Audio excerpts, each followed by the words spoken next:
ਵਾਹਿਗੁਰੂ ਜੀ ਕਾ ਖਾਲਸਾ ਵਾਹਿਗੁਰੂ ਜੀ ਕੀ ਫਤਿਹ। अस्सलाम वालेकुम आदाब अर्ज मैं ਤੁਹਾਡੀ ਹੋਸਟ ਨੀਲਮ ਕੌਰ ਟੀਵੀ 84 ਦੇ ਸਾਰੇ ਦਰਸ਼ਕਾਂ ਤੇ ਸਰੋਤਿਆਂ ਨੂੰ ਜੀ ਆਇਆਂ ਕਹਿੰਦੀਆਂ ਪ੍ਰੋਗਰਾਮ ਸੱਚੋ ਸੱਚ ਵਿੱਚ ਜਿਹੜੇ ਇਸ ਪ੍ਰੋਗਰਾਮ ਨਾਲ ਦੇਸ਼ਾਂ ਵਿਦੇਸ਼ਾਂ ਤੋਂ ਜੁੜ ਚੁੱਕੇ ਨੇ। ਖਾਲਸਾ ਨਫੀਰ ਸੈਂਟਰ ਦੇ ਸੰਚਾਲਕ ਡਾਕਟਰ ਅਮਰਜੀਤ ਸਿੰਘ ਜੁਸਾਨੀ ਤਰ੍ਹਾਂ ਸਟੂਡੀਓ 'ਚ ਮੇਰੇ ਨਾਲ ਸ਼ਾਮਲ ਨੇ। ਉਹਨਾਂ ਨੇ ਗੱਲਬਾਤ ਕਰਕੇ ਅੱਜ ਦੇ ਵਿਸ਼ਵ ਉਹਨਾਂ ਤੋਂ ਉਹਨਾਂ ਦਾ ਤਜ਼ੀਆ ਜਾਣਦੇ ਹਾਂ। जी डॉक्टर साहब वाहिगुरू जी का खालसा वाहिगुरू जी की फतेह। हाँ जी नीलम कौर जी तुहानू भी ते दुनिया भर च बैठे साडे बहुत ही प्यारे सोहणे सियाणे टीवी 84 दे व्यूअर्स नू भी वाहिगुरू जी का खालसा वाहिगुरू जी की फतेह। साडे बहुत ही प्यारे मुसलमान भैणां भरावां नू अस्सलाम वालेकुम ते गंगा जमनी तहजीब दे हिंदू तवीआं नू नमो नमः। जी डॉक्टर साहब जी आनू प्रोग्राम सचो सच विच बहुत मेहरबानी जी। डॉक्टर साहब अज 25 अक्तूबर 2023 11 कतक नानकशाही संमत 555 ਦਾ ਦਿਨ ਹੈ ਤੇ ਡਾਕਟਰ ਸਾਹਿਬ ਪ੍ਰੋਗਰਾਮ ਸ਼ੁਰੂ ਕਰਨ ਤੋਂ ਪਹਿਲਾਂ ਅਸੀਂ ਦਰਸ਼ਕਾਂ ਤੇ ਸਰੋਤਿਆਂ ਨੂੰ ਹਮੇਸ਼ਾ ਤਰ੍ਹਾਂ ਦੱਸਿਓ ਵਿਊਅਰਸ ਜੇ ਤੁਸੀਂ ਹੱਕ ਸੱਚ ਇਨਸਾਫ ਤੇ ਪੈਰਾ ਦਿੰਦਾ ਇੱਕੋ ਇੱਕ ਚੈਨਲ ਟੀਵੀ 84 ਨੂੰ ਦੇਖਣਾ ਚਾਹੁੰਦੇ ਹੋ ਤਾਂ ਤੁਸੀਂ ਦੇਖ ਸਕਦੇ ਸਪੈਕਟਰਮ ਕੇਬਲ ਆਰਜਨ ਕੇਬਲ ਬਲਮ ਕੈਨੇਡਾ roku ਜਾਦੂ ਬਾਕਸ ਸ਼ਾਵਾ ਫੇਸਬੁੱਕ ਟੀਵੀ 84 ਦੇ ਐਪ ਰਾਹੀਂ online streaming and IP box ਤੇ ਤੁਸੀਂ ਟੀਵੀ 84 ਨੂੰ ਦੇਖ ਸਕਦੇ ਹੋ। ਵਿਊਅਰਸ ਜੇ ਤੁਸੀਂ ਟੀਵੀ 84 ਨਾਲ ਪ੍ਰੋਗਰਾਮ ਸੱਚੋ ਸੱਚ ਨਾਲ ਫੇਸਬੁੱਕ ਰਾਹੀਂ ਜੁੜੇ ਹੋ ਤਾਂ ਵੱਧ ਲਾਈਕ ਕਰੋ ਤੇ ਸ਼ੇਅਰ ਕਰੋ ਅਤੇ ਨਾਲ ਹੀ YouTube ਤੇ ਸਬਸਕ੍ਰਾਈਬ ਵੀ ਕਰੋ। ਇਹ ਵੀ ਦੱਸ ਦਿਓ ਕਿ ਤੁਸੀਂ ਟੀਵੀ 84 ਦੇ ਐਪ ਨੂੰ ਐਂਡਰੋਇਡ ਐਂਡ ਐਪ ਸਟੋਰ ਤੇ ਡਾਊਨਲੋਡ ਕਰਕੇ ਜੋ ਟੀਵੀ 84 ਦੀ ਲਾਈਵ ਸਟ੍ਰੀਮ ਹੈ ਉਸ ਨੂੰ ਤੁਸੀਂ 24 ਆਵਰਸ ਦੇਖ ਸਕਦੇ ਹੋ। ਸੋ ਵਿਊਅਰਸ ਪਹਿਲੇ ਸੈਗਮੈਂਟ ਦੇ ਵਿੱਚ ਆਪਾਂ ਗੱਲਬਾਤ ਕਰਾਂਗੇ ਔਰ ਨਾਲ ਹੀ ਆਪਾਂ ਜਿਹੜੇ ਅੱਜ ਦੇ ਪ੍ਰੋਗਰਾਮ ਨੂੰ ਸਪਾਂਸਰ ਕੀਤਾ ਹੈ ਉਹਨਾਂ ਦੇ ਹਵਾਲੇ ਨਾਲ ਗੱਲਬਾਤ ਕਰਨ ਜਾ ਰਹੇ ਹਾਂ ਔਰ ਕੱਲ ਦੇ ਐਪਸੈਂਟ ਲਈ ਤੁਹਾਡੇ ਕੋਲ ਆਪਾਂ ਮਾਫੀ ਚਾਹਾਂਗੇ। ਸੋ ਪਹਿਲਾਂ ਆਪਣੇ ਪ੍ਰੋਗਰਾਮ ਦੀ ਸ਼ੁਰੂਆਤ ਕਰਾਂਗੇ ਅੱਜ ਦੀ ਸਪਾਂਸਰਸ਼ਿਪ ਦੇ ਹਵਾਲੇ ਨਾਲ ਕਿ ਅੱਜ ਦੇ ਪ੍ਰੋਗਰਾਮ ਸੱਚੋ ਸੱਚ ਨੂੰ ਸਪਾਂਸਰ ਕੀਤਾ ਗਿਆ ਹੈ ਟੋਰਾਂਟੋ ਤੋਂ ਖਾਲਸਾ ਫਰਨੀਚਰ ਵੱਲੋਂ। ਸੋ ਅਸੀਂ ਖਾਲਸਾ ਫਰਨੀਚਰ ਦੇ ਸਰਦਾਰ ਸੰਤੋਖ ਸਿੰਘ ਪਾਊ ਅਤੇ ਸਰਦਾਰ ਮਹਿੰਦਰ ਸਿੰਘ ਜੀ ਦਾ ਤਹਿ ਦਿਲ ਤੋਂ ਧੰਨਵਾਦ ਕਰਦੇ ਹਾਂ। ਤੁਹਾਨੂੰ ਵੀ ਅਪੀਲ ਤੇ ਬੇਨਤੀ ਕਰਦੇ ਹਾਂ ਕਿ ਤੁਸੀਂ ਪ੍ਰੋਗਰਾਮ ਸੱਚੋ ਸੱਚ ਨੂੰ ਸਪਾਂਸਰ ਕਰੋ। ਸਪਾਂਸਰਸ਼ਿਪ ਲਈ ਤੁਸੀਂ ਕਾਲ ਕਰ ਸਕਦੇ ਹੋ ਸਾਡੇ ਫੋਨ ਨੰਬਰ ਤੇ 5166191984 ਸੇਮ ਨੰਬਰ ਤੇ WhatsApp ਕਰ ਸਕਦੇ ਹੋ। ਤੁਸੀਂ ਸਾਨੂੰ ਈਮੇਲ ਵੀ ਕਰ ਸਕਦੇ ਹੋ info@tv4.tv ਤੇ। ਸੋ ਵਿਊਅਰਸ ਪਹਿਲਾਂ ਆਪਾਂ ਗੱਲਬਾਤ ਕਰਨ ਜਾ ਰਹੇ ਹਾਂ ਪਹਿਲੇ ਸੈਗਮੈਂਟ ਦੇ ਵਿੱਚ ਇਜ਼ਰਾਈਲ ਤੇ ਗਜ਼ਾ ਦੇ ਹਵਾਲੇ ਨਾਲ ਕਿ ਇਜ਼ਰਾਈਲ ਗਜ਼ਾ ਜਿਹੜਾ ਟਕਰਾਏ 18ਵੇਂ ਦਿਨ ਵਿੱਚ ਦਾਖਲ ਹੋ ਚੁੱਕਾ ਹੈ ਔਰ ਬੀਤੀ ਰਾਤ ਇਜ਼ਰਾਈਲ ਵੱਲੋਂ ਗਜ਼ਾ ਤੇ 400 ਤੋਂ ਜ਼ਿਆਦਾ ਵਾਰ ਬੰਬਾਰੀ ਕੀਤੀ ਗਈ ਹੈ ਔਰ ਜਿਸ ਵਿੱਚ 750 ਤੋਂ ਜ਼ਿਆਦਾ ਫਲਸਤੀਨੀ ਮਾਰੇ ਗਏ ਨੇ ਅਤੇ 1000 ਦੇ ਕਰੀਬ ਜਿਹੜੇ ਜ਼ਖਮੀ ਹੋਏ ਨੇ ਔਰ ਅਮਰੀਕਾ ਵੱਲੋਂ ਠੋਕ ਕੇ ਇਜ਼ਰਾਈਲ ਦੀ ਹਮਾਇਤ ਕੀਤੀ ਜਾ ਰਹੀ ਹੈ। ਔਰ ਇਸੇ ਦੌਰਾਨ ਰਸ਼ੀਅਨ ਟੀਵੀ ਨੇ ਐਲਾਨ ਕੀਤਾ ਹੈ ਕਿ ਰੂਸ ਨੇ ਆਪਣੀਆਂ ਜਿਹੜੀਆਂ ਨਿਊਕਲੀਅਰ ਮਿਜ਼ਾਈਲਾਂ ਇੱਕ ਵਾਰ ਫੇਰ ਟੈਸਟ ਕੀਤੀਆਂ ਨੇ ਔਰ ਮਿਡਲ ਈਸਟ ਦੀ ਜਿਹੜੀ ਹਿੰਸਾ ਨੂੰ ਰੋਕਣ ਦਾ ਕਿਸੇ ਵੱਲੋਂ ਵੀ ਕੋਈ ਵੀ ਗੰਭੀਰ ਯਤਨ ਨਹੀਂ ਕੀਤਾ ਜਾ ਰਿਹਾ। ਪਰ ਦੂਸਰੇ ਪਾਸੇ ਫਿਜ਼ਾ ਵਿੱਚ ਜਿਹੜੀਆਂ ਨਿਊਕਲੀਅਰ ਟਕਰਾਅ ਦੇ ਅਲਫਾਜ਼ ਜਿਹੜੇ ਨੇ ਉਹ ਗੂੰਜ ਰਹੇ ਨੇ। ਸੋ ਇਸ ਬਾਰੇ ਆਪਾਂ ਗੱਲਬਾਤ ਕਰਨ ਜਾ ਰਹੇ ਹਾਂ। ਸੋ ਅਸੀਂ ਚਾਹਾਂਗੇ ਕਿ ਤੁਸੀਂ ਇਸੇ ਤਰ੍ਹਾਂ ਬਣੇ ਰਹਿਣਾ। ਦੇਖਣ ਸੁਣਨ ਲਈ ਤੁਹਾਡਾ ਸਭ ਦਾ ਬਹੁਤ ਬਹੁਤ ਸ਼ੁਕਰੀਆ। ਜੀ ਡਾਕਟਰ ਸਾਹਿਬ ਕੀ ਵਿਚਾਰਾਂ ਨੇ? ਸਭ ਤੋਂ ਪਹਿਲਾਂ ਤਾਂ ਅੱਜ ਦੇ ਪ੍ਰੋਗਰਾਮ ਨੂੰ ਸਪਾਂਸਰ ਕਰਨ ਲਈ ਅਸੀਂ ਖਾਲਸਾ ਫਰਨੀਚਰ ਖਾਸ ਤੌਰ ਤੇ ਭਾਈ ਸੰਤੋਖ ਸਿੰਘ ਭਾਊ ਉਹਨਾਂ ਦੇ ਸਾਥੀ ਸਰ ਮਹਿੰਦਰ ਸਿੰਘ ਉਹਨਾਂ ਦਾ ਸ਼ੁਕਰੀਆ ਅਦਾ ਕਰਦੇ ਹਾਂ। ਅੱਛਾ ਅਸਲ 'ਚ ਟੋਰਾਂਟੋ 'ਚ ਖਾਲਸਾ ਫਰਨੀਚਰ ਇੱਕ ਹੈੱਡਕੁਆਟਰ ਹੈ ਖਾਲਿਸਤਾਨੀ ਵਿਚਾਰ ਵਾਲਿਆਂ ਦਾ। ਉੱਥੇ ਆਲਮੋਸਟ ਸਾਰਾ ਦਿਨ ਹੀ ਇਕੱਠ ਵੀ ਹੁੰਦੇ ਨੇ ਟੈਲੈਂਟ ਵੀ ਜਿਵੇਂ ਅਸੀਂ ਭਾਈ ਸੰਤੋਖ ਸਿੰਘ ਭਾਊ ਜੀ ਦੀਆਂ ਨਜ਼ਮਾਂ ਵੀ ਆਪਣੇ ਵਿਊਅਰਸ ਨਾਲ ਸ਼ੇਅਰ ਕਰਦੇ ਹਾਂ ਉੱਥੇ ਵੀ ਇਨ ਪਰਸਨ ਆਨੰਦ ਮਾਣਦੇ ਨੇ ਜਿਹੜੇ ਸਾਡੇ ਖਾਲਿਸਤਾਨੀ ਵੀਰ ਨੇ। ਅੱਜ ਵੀ ਅਸੀਂ ਅਖੀਰਲਾ ਸੈਗਮੈਂਟ ਇਸ ਲਈ ਰਿਜ਼ਰਵ ਰੱਖਿਆ ਹੈ ਜਿੱਥੇ ਅਸੀਂ ਉਹਨਾਂ ਦੀ ਨਜ਼ਮ ਵੀ ਔਰ ਇੱਕ ਦੋ ਹੋਰ ਨਜ਼ਮਾਂ ਵੀ ਸਾਂਝੀਆਂ ਕਰਾਂਗੇ ਔਰ ਸਾਡੇ ਨਾਲ ਇੰਤਹਾ ਪਿਆਰ ਕਰਦੇ ਨੇ। ਇਸ ਵਾਰ ਇਸ ਵਿਜ਼ਿਟ ਵੇਲੇ ਉਹਨਾਂ ਦਾ ਕੋਈ ਨਾਰਥ ਕੈਰੋਲਾਈਨਾ ਦੇ ਵਿੱਚ ਫਰਨੀਚਰ ਸ਼ੋਅ ਹੁੰਦਾ ਐਨੂਅਲ ਉਹਦੇ ਲਈ ਆਏ ਹੋਏ ਸੀ। ਉਹਨਾਂ ਨਾਲ ਮੁਲਾਕਾਤ ਤਾਂ ਨਹੀਂ ਹੋਈ ਪਰ ਸਾਥੀ ਸਰ ਮਹਿੰਦਰ ਸਿੰਘ ਉਹਨਾਂ ਨੇ ਖਾਲਸਾ ਫਰਨੀਚਰ 'ਚ ਵੀ ਇੱਕ ਇਕੱਠ ਰੱਖਿਆ ਔਰ ਵਿਚਾਰ ਚਰਚਾ ਵੀ ਹੋਈ ਔਰ ਬੜਾ ਉਹ ਮਾਣ ਤਾਣ ਕਰਦੇ ਨੇ ਹਰ ਪੱਖੋਂ ਹੀ ਭਾਰਤ ਨੂੰ ਸਮਰਪਿਤ ਨੇ। ਔਰ ਅੱਜ ਦੇ ਪੀਰੀਅਡ 'ਚ ਜਦੋਂ ਕਿ ਫਾਈਨੈਂਸ਼ੀਅਲ ਕ੍ਰਾਈਸਿਸ ਜਾਂ ਫਾਈਨੈਂਸ਼ੀਅਲ ਕਰੰਚ ਚੱਲ ਰਿਹਾ ਸਾਰੇ ਪਾਸੇ ਇਹਦੇ ਬਾਵਜੂਦ ਉਹ ਹਰ ਪੰਥਕ ਅਦਾਰੇ ਦੀ ਖੁੱਲ੍ਹ ਕੇ ਹਮਾਇਤ ਕਰਦੇ ਨੇ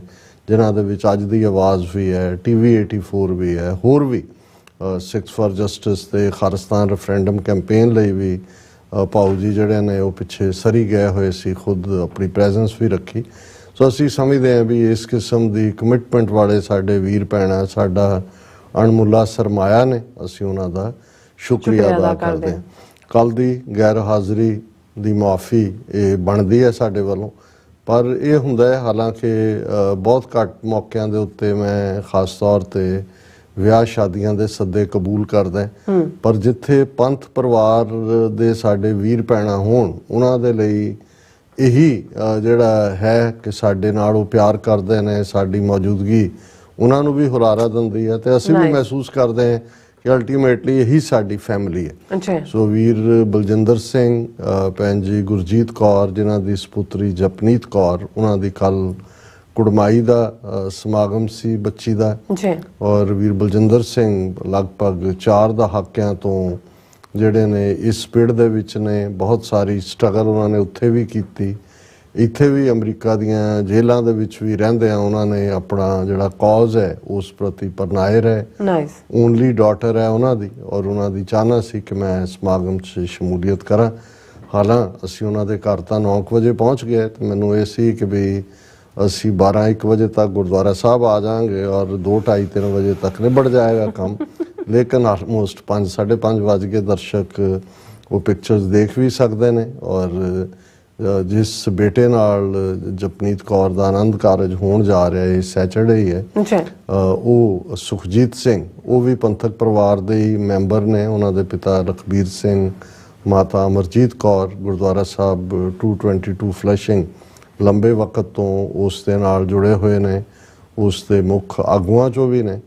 ਔਰ ਸਮੁੱਚਾ ਪਰਿਵਾਰ ਜਿਹੜਾ ਹੈ ਔਰ ਨੌਜਵਾਨ ਵੀ ਪੂਰਾ ਖਾਲਸਾਈ ਸਰੂਪ ਹੈ। ਔਰ ਮੇਰੇ ਤਾਂ ਜ਼ਿੰਮੇ, ਬਾਕੀ ਤਾਂ ਚਲੋ ਮਿਠਾਈਆਂ ਦੇ ਟੋਕਰੇ ਵਾਲੇ ਹੁੰਦੇ ਨੇ, ਮੈਨੂੰ ਉਹਨਾਂ ਨੇ 3 ਫੁੱਟੀ ਸ੍ਰੀ ਸਾਹਿਬ ਫੜਾਈ ਕਿ ਜੀ ਤੁਸੀਂ ਜਿਹੜੀ ਹੈ ਇਹੀ ਸਿਰੋਂ ਪਾਓ ਦੇ ਤੌਰ ਤੇ ਦੇਣੀ ਹੈ। ਸੋ ਇਹ ਉਹਨਾਂ ਦਾ ਦਿੱਤਾ ਹੋਇਆ ਮਾਣ ਸੀ।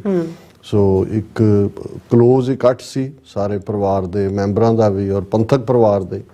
ਸੈਚਰਡੇ ਦੀ ਗੈਦਰਿੰਗ ਦੇ ਵਿੱਚ ਆਨੰਦ ਕਾਰਜ ਹੈ ਗੁਰਦੁਆਰਾ ਸਾਹਿਬ ਰਿਚਮੰਡ ਹਿੱਲ, ਔਰ ਕਾਫੀ ਦੂਰ ਦਰਾਡਿਓਂ ਜਿਹੜੇ ਪੰਥਕ ਪਿੰਡ ਦੇ ਵਿੱਚ ਲਗਾਤਾਰ ਇਸ ਲੰਮੇ ਸਮੇਂ ਤੋਂ ਤੁਰੇ ਹੋਏ ਨੇ ਉਹ ਸਾਰੇ ਸ਼ਮੂਲੀਅਤ ਕਰਨਗੇ। ਸੋ ਅਸੀਂ ਹੁਣ ਆਪਣੇ ਦਰਸ਼ਕਾਂ ਤੇ ਛੱਡਦੇ ਹਾਂ ਕਿ ਭਾਈ ਇਸ ਐਬਸੈਂਟ ਇਸ ਮੌਕੇ ਤੇ ਹੋਣ ਲਈ ਉਹ ਜੇ ਸਾਨੂੰ ਮੁਆਫ ਕਰ ਦੇਣ ਤਾਂ ਮੇਰਾ ਖਿਆਲ ਹੈ ਕਿ ਵੀ ਅਸੀਂ ਵੀ ਆਪਣਾ ਵਕਤ ਜਿਹੜਾ ਉਹ ਸਕਾਰਥਾ ਹੀ ਕੀਤਾ। ਉੱਥੇ ਵੀ ਪੰਥਕ ਵਿਚਾਰਾਂ ਦਾ ਮੌਕਾ ਵੀ ਸੀ, 1-to-1 ਵੀ ਸੀ। ਸਟੇਜ ਤੋਂ ਤਾਂ ਪਹੁੰਚਣ ਤਾਂ ਕਾਫੀ ਲੇਟ ਹੋ ਗਿਆ ਸੀ, ਪਰ ਅਸੀਂ ਲੇਟ ਕਰਦੇ ਕਰਦੇ ਵੀ ਹੋਰ ਲੇਟ ਕਰ ਦਿੰਦੇ। ਸੋ ਅਸੀਂ ਮਾਫੀ ਚਾਹੁੰਦੇ ਹਾਂ। ਦੇਖੋ, ਜਿਵੇਂ ਪਿਛਲਾ ਪ੍ਰੋਗਰਾਮ ਜਦੋਂ ਪਰਸੋਂ ਵੀ ਮੈਂ ਕੀਤਾ ਔਰ ਮੈਂ ਕਿਹਾ ਸੀ ਕਿ 7 ਅਕਤੂਬਰ ਤੋਂ ਬਾਅਦ ਕੋਈ ਦਿਨ ਐਸਾ ਨਹੀਂ ਹੈ ਜਦੋਂ ਕਿ ਇਹਨਾਂ ਘਟਨਾਵਾਂ ਨੂੰ ਜੋ ਮਿਡਲ ਈਸਟ ਦੇ ਵਿੱਚ ਚੱਲ ਰਹੀਆਂ ਉਹਨਾਂ ਨੂੰ ਲੈ ਕੇ ਜਿਹੜਾ ਅਸੀਂ ਪਰੇਸ਼ਾਨ ਨਾ ਹੋ ਰਹੇ ਹੋਈਏ। ਔਰ ਹਰ ਸੈਂਸਿਟਿਵ ਇਨਸਾਨ, ਸੰਵੇਦਨਸ਼ੀਲ ਇਨਸਾਨ ਜਿਹੜਾ ਵੀ ਇਨਸਾਨੀਅਤ ਨੂੰ ਪਿਆਰ ਕਰਦਾ ਹੈ, ਉਸ ਦੇ ਸਾਹਮਣੇ ਜਿਹੜੇ ਇਮੇਜਿਸ ਨੇ, ਖਬਰਾਂ ਨੇ, ਬੇਗੁਨਾਹ ਮਾਰੇ ਜਾ ਰਹੇ ਬੱਚੇ, ਔਰਤਾਂ, ਬੇਗੁਨਾਹ ਇਨਸਾਨ, ਔਰ ਜਿਸ ਹੈਂਕੜ ਦੇ ਨਾਲ ਨੈਤਨਯਾਹੂ ਇਜ਼ਰਾਈਲ ਦਾ ਪ੍ਰਾਈਮ ਮਿਨਿਸਟਰ ਬਿਹੇਵ ਕਰ ਰਿਹਾ ਹੈ, ਜਿਵੇਂ ਬਾਈਡਨ, ਔਰ ਅੱਜ ਬਾਈਡਨ ਨੇ ਈਵਨ ਆਸਟ੍ਰੇਲੀਅਨ ਪ੍ਰਾਈਮ ਮਿਨਿਸਟਰ ਜਿਹੜਾ ਵਿਜ਼ਿਟ ਕਰ ਰਿਹਾ mister Anthony Albanese, white house rose garden ਦੇ ਵਿੱਚ ਪ੍ਰੈਸ ਕਾਨਫਰੰਸ ਕਰਕੇ ਕਿਹਾ ਜੀ ਇਜ਼ਰਾਈਲ ਨੂੰ ਪੂਰਾ ਹੱਕ ਹੈ ਡਿਫੈਂਡ ਕਰਨ ਦਾ। ਪਰ ਇਸ ਤੋਂ ਵੀ ਜਿਹੜੀ ਖਤਰਨਾਕ ਸਟੇਟਮੈਂਟ ਬਾਈਡਨ ਦੀ ਹੈ, ਕਿਉਂਕਿ ਜਦੋਂ ਇਹ ਅਟੈਕ ਸ਼ੁਰੂ ਕੀਤਾ ਇਹਨਾਂ ਨੇ 7 ਅਕਤੂਬਰ ਤੋਂ ਬਾਅਦ, ਉਹਨਾਂ ਨੇ ਕਿਹਾ ਜੀ ਇਜ਼ਰਾਈਲ ਦੇ ਡਿਫੈਂਸ ਮਿਨਿਸਟਰ, ਫੋਰਨ ਮਿਨਿਸਟਰ ਨੇ ਕਿਹਾ ਸੀ ਕਿ ਜੀ ਅਸੀਂ ਨਕਸ਼ਾ ਬਦਲ ਦਿਆਂਗੇ ਮਿਡਲ ਈਸਟ ਦਾ। ਲੇਕਿਨ ਕਈ ਵਾਰ ਇਹ ਲੱਗਦਾ ਹੁੰਦਾ ਹੈ ਕਿ ਭਾਈ ਇਸ ਕਿਸਮ ਦੇ ਇਮੀਡੀਏਟ ਰੇਜ ਜਾਂ ਫਿਊਰੀ ਔਰ ਗੁੱਸੇ 'ਚ, ਪਰ ਅੱਜ ਜਦੋਂ ਬਾਈਡਨ ਨੇ ਕਿਹਾ, Biden says no going back to status quo between Israelis and Palestinians. ਉਹਨੇ ਕਿਹਾ ਜੀ ਹੁਣ ਉਹ ਸਟੇਟਸ ਕੋ ਨਹੀਂ ਰਹੇਗਾ ਫਲਸਤੀਨੀਆਂ ਔਰ ਇਜ਼ਰਾਈਲ ਦੇ ਵਿੱਚ ਜਿਹੜਾ ਉਸ ਗਾਜ਼ਾ ਸਟ੍ਰਿਪ ਨੂੰ ਲੈ ਕੇ। ਸੋ ਇਸ ਤੋਂ ਜ਼ਾਹਰ ਹੈ ਕਿ ਵੀ ਇਹ ਜਿਹੜਾ ਲਗਾਤਾਰ ਰੋਜ਼ਾਨਾ ਹਮਲੇ ਹੋ ਰਹੇ ਨੇ, ਪਿਛਲੀ ਰਾਤ ਵੀ 24 ਘੰਟਿਆਂ 'ਚ ਅੱਜ ਦੀ ਸਾਰੇ ਹੀ ਨਿਊਜ਼ ਆਊਟਲੈਟਸ ਨੇ ਦੱਸਿਆ 400 ਤੋਂ ਜ਼ਿਆਦਾ ਜਿਹੜੀਆਂ ਨੇ ਉਡਾਨਾਂ ਭਰੀਆਂ ਨੇ ਇਜ਼ਰਾਈਲ ਦੇ ਜਹਾਜ਼ਾਂ ਨੇ, ਬੰਬਾਰੀ ਕੀਤੀ ਹੈ। ਔਰ BBC ਦੀ ਰਿਪੋਰਟ ਦੇ ਮੁਤਾਬਕ ਇਹਨਾਂ 24 ਘੰਟਿਆਂ ਦੇ ਵਿੱਚ ਜਿਹੜੀ ਡੈਥ ਫਿਗਰ ਹੈ ਉਹ 500 ਤੋਂ ਜ਼ਿਆਦਾ ਹੈ ਔਰ ਹਜ਼ਾਰਾਂ ਜ਼ਖਮੀ ਨੇ। ਟੋਟਲ ਫਿਗਰਸ 750, 750 ਡੈਡ ਨੇ, 400 에ਅਰ ਸਟ੍ਰਾਈਕਸ ਕੀਤੀਆਂ ਨੇ। ਹੁਣ ਬਾਈਡਨ ਦਾ ਇਹ ਕਹਿਣਾ ਔਰ ਉਹਦੇ ਹੀ ਲਫ਼ਜ਼ਾਂ 'ਚ ਹੈ ਵੀ ਉਹਨੇ ਪ੍ਰੈਸ ਕਾਨਫਰੰਸ ਬੋਲਦਿਆਂ ਕਿਹਾ there is no going back to the status quo as it stood on 6 October between Israelis and Palestinians. ਇਹਦਾ ਮਤਲਬ ਇਹ ਹੈ ਵੀ ਇਹਨਾਂ ਨੇ, ਕਿਉਂਕਿ ਹੁਣ ਆਲਰੇਡੀ ਇੱਕ ਅੰਦਾਜ਼ੇ ਮੁਤਾਬਕ 1.4 ਮਿਲੀਅਨ ਜਿਹੜੇ ਫਲਸਤੀਨੀ ਗਾਜ਼ਾ 'ਚ ਸੀ ਇੱਕ ਪਾਸੇ, ਉਹ ਸਾਰੇ ਹੀ ਜਿਹੜੇ ਨੇ ਉਖਾੜ ਕੇ ਜਿਹੜੇ ਨੇ ਉਹ ਦੂਜੇ ਪਾਸੇ ਧੱਕ ਦਿੱਤੇ ਗਏ ਨੇ। ਹਾਲਾਂ ਉਹ ਭੱਜੇ ਜਾਂਦਿਆਂ ਦੇ ਉੱਤੇ ਵੀ, ਹਸਪਤਾਲਾਂ ਦੇ ਉੱਤੇ ਦੂਸਰੇ ਵੀ ਬੰਬਾਰੀ ਹੋ ਰਹੀ ਹੈ। ਇਹਦਾ ਮਤਲਬ ਹੈ ਕਿ ਇਹਨਾਂ ਦਾ ਜਿਹੜਾ ਉਹ ਸਿਨਿਸਟਰ ਡਿਜ਼ਾਈਨ ਹੈ ਉਹਨੂੰ ਗਜ਼ਾ ਸਟ੍ਰਿਪ ਨੂੰ ਕੈਪਚਰ ਕਰਨ ਦਾ ਜਾਂ ਪੱਕੇ ਤੌਰ ਤੇ ਇਜ਼ਰਾਈਲ ਦੇ ਨਾਲ ਹੀ ਜੋੜ ਲੈਣ ਦਾ। ਪਹਿਲਾਂ ਵੀ ਇਜ਼ਰਾਈਲ ਦੀ ਆਕੂਪੇਸ਼ਨ ਥੱਲੇ ਰਿਹਾ, ਲੇਕਿਨ 22-23 ਸਾਲ ਪਹਿਲਾਂ ਉਹਨਾਂ ਨੇ ਇਹਨੂੰ ਅੱਡ ਗਵਰਨ ਹੋਣ ਦੇ, ਭਾਵੇਂ ਰਾਹ ਵੀ ਉਹਨਾਂ ਨੇ ਰੋਕਿਆ ਹੋਇਆ, 2G ਤੱਕ ਨਹੀਂ ਹੈ, ਬਿਜਲੀ ਪਾਣੀ ਉਹਨਾਂ ਦੇ ਕੰਟਰੋਲ 'ਚ ਹੈ। ਔਰ ਹੁਣ ਪਿਛਲੇ ਆਲਮੋਸਟ 18ਵਾਂ ਦਿਨ ਹੈ ਜਦੋਂ ਅਸੀਂ ਗੱਲਬਾਤ ਕਰ ਰਹੇ ਹਾਂ। ਸੋ ਇਹ ਇੱਕ ਬੜਾ ਦਰਦਨਾਕ ਮੰਜ਼ਰ ਹੈ ਔਰ ਇਸ ਦੀਆਂ ਰਿਪੋਰਟਸ ਹੋਰ ਵੀ ਭੈਭੀਤ ਕਰਨ ਵਾਲੀਆਂ ਨੇ। ਔਰ ਇਹ ਵੀ ਕਿਉਂਕਿ ਜਿਸ ਤੇਜ਼ੀ ਨਾਲ ਇਹ ਰੋਜ਼ਾਨਾ ਜਿਹੜੀ ਬੰਬਾਰਡਮੈਂਟ ਵੀ ਤੇਜ਼ ਹੁੰਦੀ ਜਾ ਰਹੀ ਹੈ, ਸਿਵਿਲੀਅਨਸ ਕੈਜੂਅਲਟੀਜ਼ ਵੀ ਵੱਧ ਰਹੀਆਂ, ਪਰ ਗਰਾਊਂਡ ਅਟੈਕ ਦੇ ਉੱਤੇ ਉਹ ਕਹਿ ਰਹੇ ਨੇ ਜੀ ਅਜੇ ਅਮਰੀਕਾ ਨੇ ਫਰਦਰ ਆਪਣੇ ਡਿਫੈਂਸ ਵਾਲੀਆਂ ਮਿਜ਼ਾਈਲਾਂ ਰਨ ਕੀਤੀਆਂ ਔਰ ਉਹ ਵੀ ਕਹਿ ਰਹੇ ਨੇ ਅਜੇ ਗਰਾਊਂਡ ਅਟੈਕ ਅਸੀਂ ਡਿਲੇ ਕਰ ਸਕਦੇ ਹਾਂ। ਇਹ ਜਿਹੜਾ ਇਸ ਤੋਂ ਇਹ ਲੱਗਦਾ ਕਿ ਵੀ ਇਹਨਾਂ ਨੇ ਮੁਕੰਮਲ ਬਰਬਾਦੀ ਉਹਨੂੰ ਜਿਹੜਾ ਪਾਰਕਿੰਗ ਲਾਟ ਬਣਾ ਕੇ ਹੀ ਛੱਡਣਾ ਔਰ ਅਲਟੀਮੇਟਲੀ ਉਹਨੂੰ ਐਨੈਕਸ ਕਰਨਾ। ਔਰ ਉਹਨਾਂ ਨੇ ਇਹ ਕਹਿ ਕੇ ਜੀ ਅਸੀਂ we are getting ready for this. ਔਰ ਇਹ ਨਾਲ ਦੀ ਨਾਲ ਉਹ ਇਹ ਵੀ ਕਹਿ ਰਹੇ ਨੇ ਜੀ ਅਸੀਂ ਹੌਸਟੇਜਿਸ ਵੀ ਛਡਾਉਣੇ ਨੇ। ਹੁਣ ਹਾਲਾਂਕਿ ਕਤਰ ਦੀ ਇੰਟਰਵੈਂਸ਼ਨ ਦੇ ਨਾਲ ਪਹਿਲਾਂ 2 ਅਮਰੀਕੀ ਮਾਵਾਂ ਧੀਆਂ ਫਿਰ 2 ਹੋਰ ਛੱਡੇ ਗਏ। ਔਰ ਇਹ ਜਿਹੜੀਆਂ ਉੱਥੋਂ ਪਿਕਚਰਸ ਆ ਰਹੀਆਂ ਨੇ ਉਹ ਬੜੀਆਂ ਹੌਰੀਫਾਈਂਗ ਨੇ ਕਿ ਭਾਈ ਕਿਹਨਾਂ ਹਾਲਾਤਾਂ ਦੇ ਵਿੱਚ ਲੋਕ ਜਿਹੜੇ ਨੇ ਉਹ ਜੀਣਾ ਕੀ ਹੈ, ਉਹ ਮਰਨ ਦੇ ਕਈ ਰਬਲ ਚੋਂ ਥੱਲੇ ਉਹ ਸਾਰਾ ਜਿਹੜਾ ਉਹਦੇ ਚੋਂ ਵੀ ਜਦੋਂ ਕੋਈ ਨਿਕਲਦਾ ਤੇ ਆਉਂਦਾ ਹੈ ਦੋਵਾਂ ਨੇ ਇੱਕ ਦੂਜੇ ਨੂੰ ਗਲਵੱਕੜੀ ਪਾਈ ਹੋਈ ਹੈ, ਥੱਲੇ ਮਰੇ ਹੋਏ ਨੇ ਕੋਈ ਪਰਿਵਾਰ ਦੇ ਜੀ, ਇੱਕੋ ਪਰਿਵਾਰ ਦੇ 13 ਜੀ। ਇੰਨੀਆਂ ਕੁ ਰਿਪੋਰਟਸ ਇਸ ਦੇ ਉੱਤੇ ਨੇ ਕਿ ਪੇਨ ਤੋਂ ਬਿਨਾਂ ਹੋਰ ਅਸੀਂ ਕੁਝ ਵੀ ਨਹੀਂ ਕਹਿ ਸਕਦੇ। ਔਰ ਇਸ ਸਾਰੇ ਦੇ ਚੱਲਦਿਆਂ ਲੇਟੈਸਟ ਦੇ ਵਿੱਚ ਅਸੀਂ ਗੱਲ ਕਰਾਂਗੇ ਕਿ UN ਸਿਕਿਉਰਿਟੀ ਕਾਉਂਸਲ ਦੀ ਮੀਟਿੰਗ 'ਚ ਜਿਹੜਾ stand United nations security general ਨੇ ਲਿਆ, ਐਂਟੋਨੀਓ ਗੁਟਰਸ ਨੇ, ਉਹਨੇ ਇਜ਼ਰਾਈਲ ਨੂੰ ਕਿਵੇਂ ਪੀੜ ਤਕਲੀਫ ਦਿੱਤੀ। ਪਰ ਜਿਹੜਾ ਕਤਰ ਹੁਣ ਤੱਕ ਜਿਸ ਨੇ ਇਜ਼ਰਾਈਲ ਦੇ ਨਾਲ ਵੀ ਚੰਗੇ ਸੰਬੰਧ ਰੱਖੇ ਹੋਏ ਨੇ, ਜਿਹੜੇ 4 ਇਹਨਾਂ ਦੇ ਅਗਵਾ ਕੀਤੇ ਬੰਦੇ ਵੀ ਛੁਡਾਏ, ਉਹ ਵੀ ਕਤਰ ਦੀ ਇੰਟਰਵੈਂਸ਼ਨ ਨਾਲ। ਔਰ ਇਹ ਵੀ ਜਿਹੜਾ ਸਾਹਮਣੇ ਆਇਆ ਸੀ ਕਿ ਹਰ ਸਾਲ ਹਮਾਸ, ਕਿਉਂਕਿ ਹਮਾਸ ਦੇ ਲੀਡਰ ਵੀ ਉੱਥੇ ਰਹਿੰਦੇ ਨੇ ਜਾਂ ਉੱਥੇ ਰਹਿੰਦੇ ਰਹੇ ਨੇ, ਤੇ $650 ਮਿਲੀਅਨ ਇਜ਼ਰਾਈਲ ਵੱਲੋਂ ਜਿਹੜਾ ਹਮਾਸ ਨੂੰ ਦਿੱਤਾ ਜਾਂਦਾ ਹੈ ਰਿਹਾ ਇਸ ਸਾਰੇ ਪੀਰੀਅਡ 'ਚ, ਉਹ ਕਤਾਰ ਰਾਹੀਂ ਜਾਂ ਕਤਰ ਰਾਹੀਂ ਦਿੱਤਾ ਜਾਂਦਾ ਰਿਹਾ। ਪਰ ਅੱਜ ਉਹਨਾਂ ਦੇ ਅਮੀਰ ਨੇ ਵੀ ਜਿਹੜਾ ਉਹਨਾਂ ਦੇ ਸਟੇਟਮੈਂਟ ਦਿੱਤੀ ਹੈ ਕਿ ਵੀ we do not accept double standards and acting as if children's lives do not count.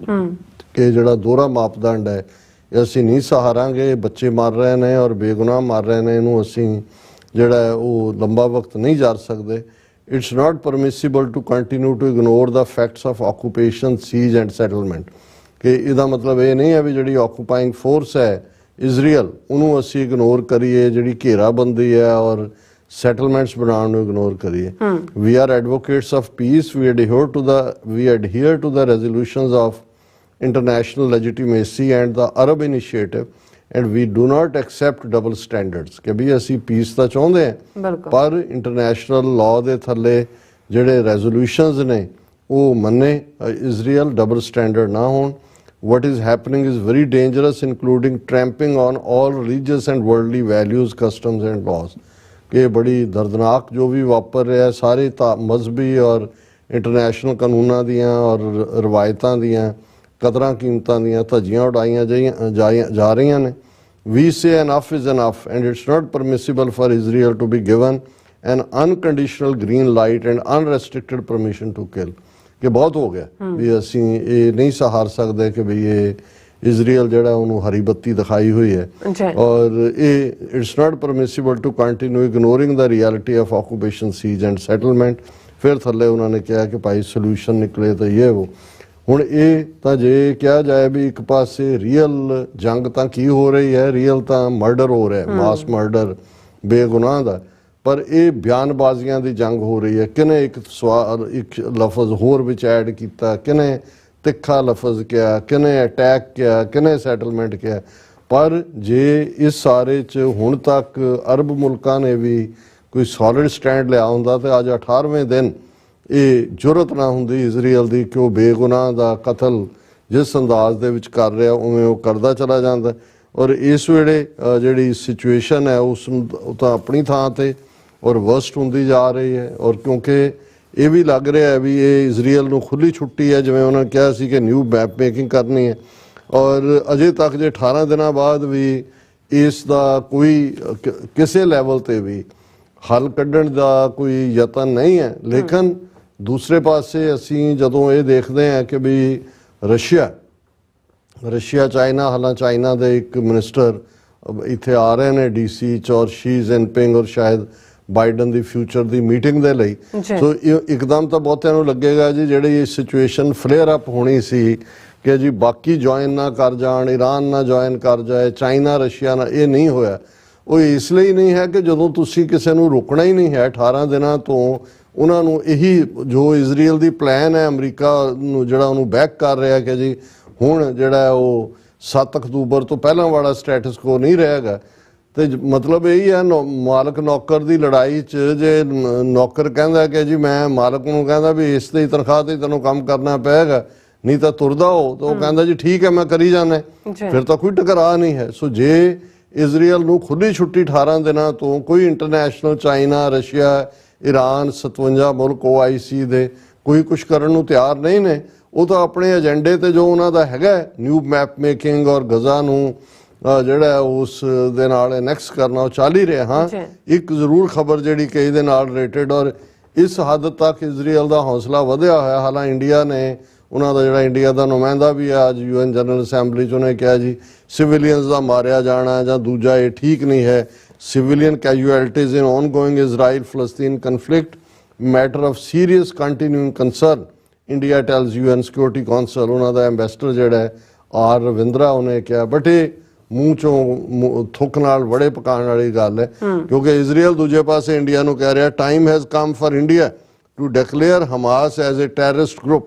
Israeli ambassador Naor Gilon, ਹੁਣ ਇਹ ਇਜ਼ਰਾਈਲੀ ਐਂਬੈਸਡਰ ਜਿਹੜਾ ਇੰਡੀਆ ਨੂੰ ਕਹਿੰਦਾ ਜੀ ਹਮਾਸ ਨੂੰ ਡਿਕਲੇਅਰ ਕਰੋ। ਔਰ ਕੱਲਾ ਇਹ ਨਹੀਂ ਹੈ, BJP ਦੱਸ ਰਹੀ ਹੈ ਅੱਜ ਪਿਛਲੇ ਕੱਲ ਕੰਗਣਾ ਰਣੌਤ ਜਿਹੜੀ ਉਹ ਸਿਰ ਫਿਰੀ ਜਿਹੀ ਹਿੰਦੂਤਵੀ ਜਨਾਨੀ ਹੈ, ਉਹ ਇਜ਼ਰਾਈਲ ਦੇ ਐਂਬੈਸਡਰ ਨੂੰ ਮਿਲੀ ਹੈ ਦਿੱਲੀ ਜਾ ਕੇ ਕਿ ਜੀ ਭਾਰਤ ਦੇ ਲੋਕ ਤੁਹਾਡੇ ਨਾਲ ਖੜੇ ਨੇ ਔਰ ਦੂਜੇ ਨੇ। ਔਰ ਦਿੱਲੀ 'ਚ ਦੁਸਹਿਰੇ ਦੇ ਮੌਕੇ ਵੀ ਉਹਨੇ ਕਿਹਾ ਜੀ ਹਮਾਸ ਨੂੰ ਦਾ ਬਣਾ ਕੇ ਪੁਤਲਾ ਅੱਗ ਲਾਈ ਹੈ ਕਿ ਅੱਜ ਦਾ ਰਾਵਣ ਹਮਾਸ ਹੈ। ਸੋ ਜਿਹੜਾ ਹਿੰਦੂਤਵੀ ਨੈਰੇਟਿਵ ਹੈ ਔਰ ਉੱਥੇ ਜਿਸ ਕਿਸਮ ਦੀ ਹਿੰਦੂਤਵੀ ਭੀੜ ਉਹਨਾਂ ਦਾ ਉਹ ਜਿਹੜਾ ਪੂਰਾ ਕੰਟਰੋਲ ਹੈ ਜਿਸ ਸੋਸ਼ਲ ਮੀਡੀਆ ਤੇ, ਉਹ ਆਪਣਾ ਕੰਮ ਤੇ ਲੱਗੇ ਹੋਏ ਨੇ। ਲੇਕਿਨ ਇਸ ਜਿਹੜਾ ਇੱਕ ਵਰਿੰਗ ਫੈਕਟਰ ਉਹ ਵੀ ਸ਼ਾਇਦ ਰਸ਼ੀਆ ਦਾ ਵੀ ਫਲੈਕਸ ਕਰਨਾ ਮਸਲਾ ਐਵੇਂ ਉਹ ਹਵਾ ਦੇ ਵਿੱਚ ਹੀ ਗੱਲ ਹੈ ਜਾਂ ਇਸ 'ਚੋਂ ਕੋਈ ਸੀਰੀਅਸਨੈਸ ਹੈ। ਪਰ ਇਹ BBC ਦੀ ਨਿਊਜ਼ ਹੈ, Russia says it rehearsed a massive nuclear strike कि Russia has rehearsed its ability to deliver a massive nuclear strike the Kremlin से उन्होंने कहा कि जी response to an enemy nuclear strike defence minister Sergei Shoigu कि जे हमला हुंदा है तो असी ये रिहर्सल कीती है कि जिहड़ा काउंटर है वो असी किवें करना है। और उन्होंने स्टेट TV ने जिहड़ी उस रिहर्सल का जिहड़ा उन्होंने कीती है ਉਹਦੀਆਂ ਉਹਨਾਂ ਨੇ ਪਿਕਚਰਸ ਵੀ ਦਿਖਾਈਆਂ। ਔਰ ਉਹਨਾਂ ਨੇ ਕਿਹਾ ਵੀ ਜਿਹੜਾ ਅਸੀਂ ਰੈਟੀਫਾਈ ਕੀਤੀ ਸੀ ਗਲੋਬਲ ਟ੍ਰੀਟੀ ਕਿ ਕੋਈ ਫਿਜ਼ੀਕਲ ਟੈਸਟ ਨਹੀਂ ਹੋਣਗੇ ਨਿਊਕਲੀਅਰ ਵਾਰਹੈਡ ਦੇ, ਅਸੀਂ ਉਸ ਤੋਂ ਵਾਪਸ ਮੁੜ ਰਹੇ ਹਾਂ। ਤਾਂ ਮਤਲਬ ਇਹ ਹੈ ਵੀ ਅਸੀਂ ਨਿਊਕਲੀਅਰ ਟੈਸਟ ਅੱਗੋਂ ਲਈ ਜਾਰੀ ਕਰ ਰਹੇ ਹਾਂ ਔਰ ਉਹ ਜਿਹੜੀ ਟ੍ਰੀਟੀ ਆ ਉਸ 'ਚੋਂ ਅਸੀਂ ਵਾਪਸ ਨਿਕਲ ਰਹੇ ਹਾਂ। ਔਰ exercise this year involved delivering a massive nuclear strike by strategic offensive forces in response to an enemy nuclear strike कि भी दुश्मन के न्यूक्लियर स्ट्राइक के जवाब च असी जवाबी स्ट्राइक करांगे। और नाल ही उन्होंने कहा जी practical launches of all ballistic and cruise missiles had taken place कि जिहड़ी रिहर्सल है ये लाइव एमुनीशन नाल कीती है। जिवें जदों कहंदे ने कि practical launches of ballistic and cruise micelles एक हुंदा कंप्यूटर सिमरिंग उहनूं कहंदे ने जी तुसीं कंप्यूटर ते गेम्स खेड रहे हो वॉर गेम्स।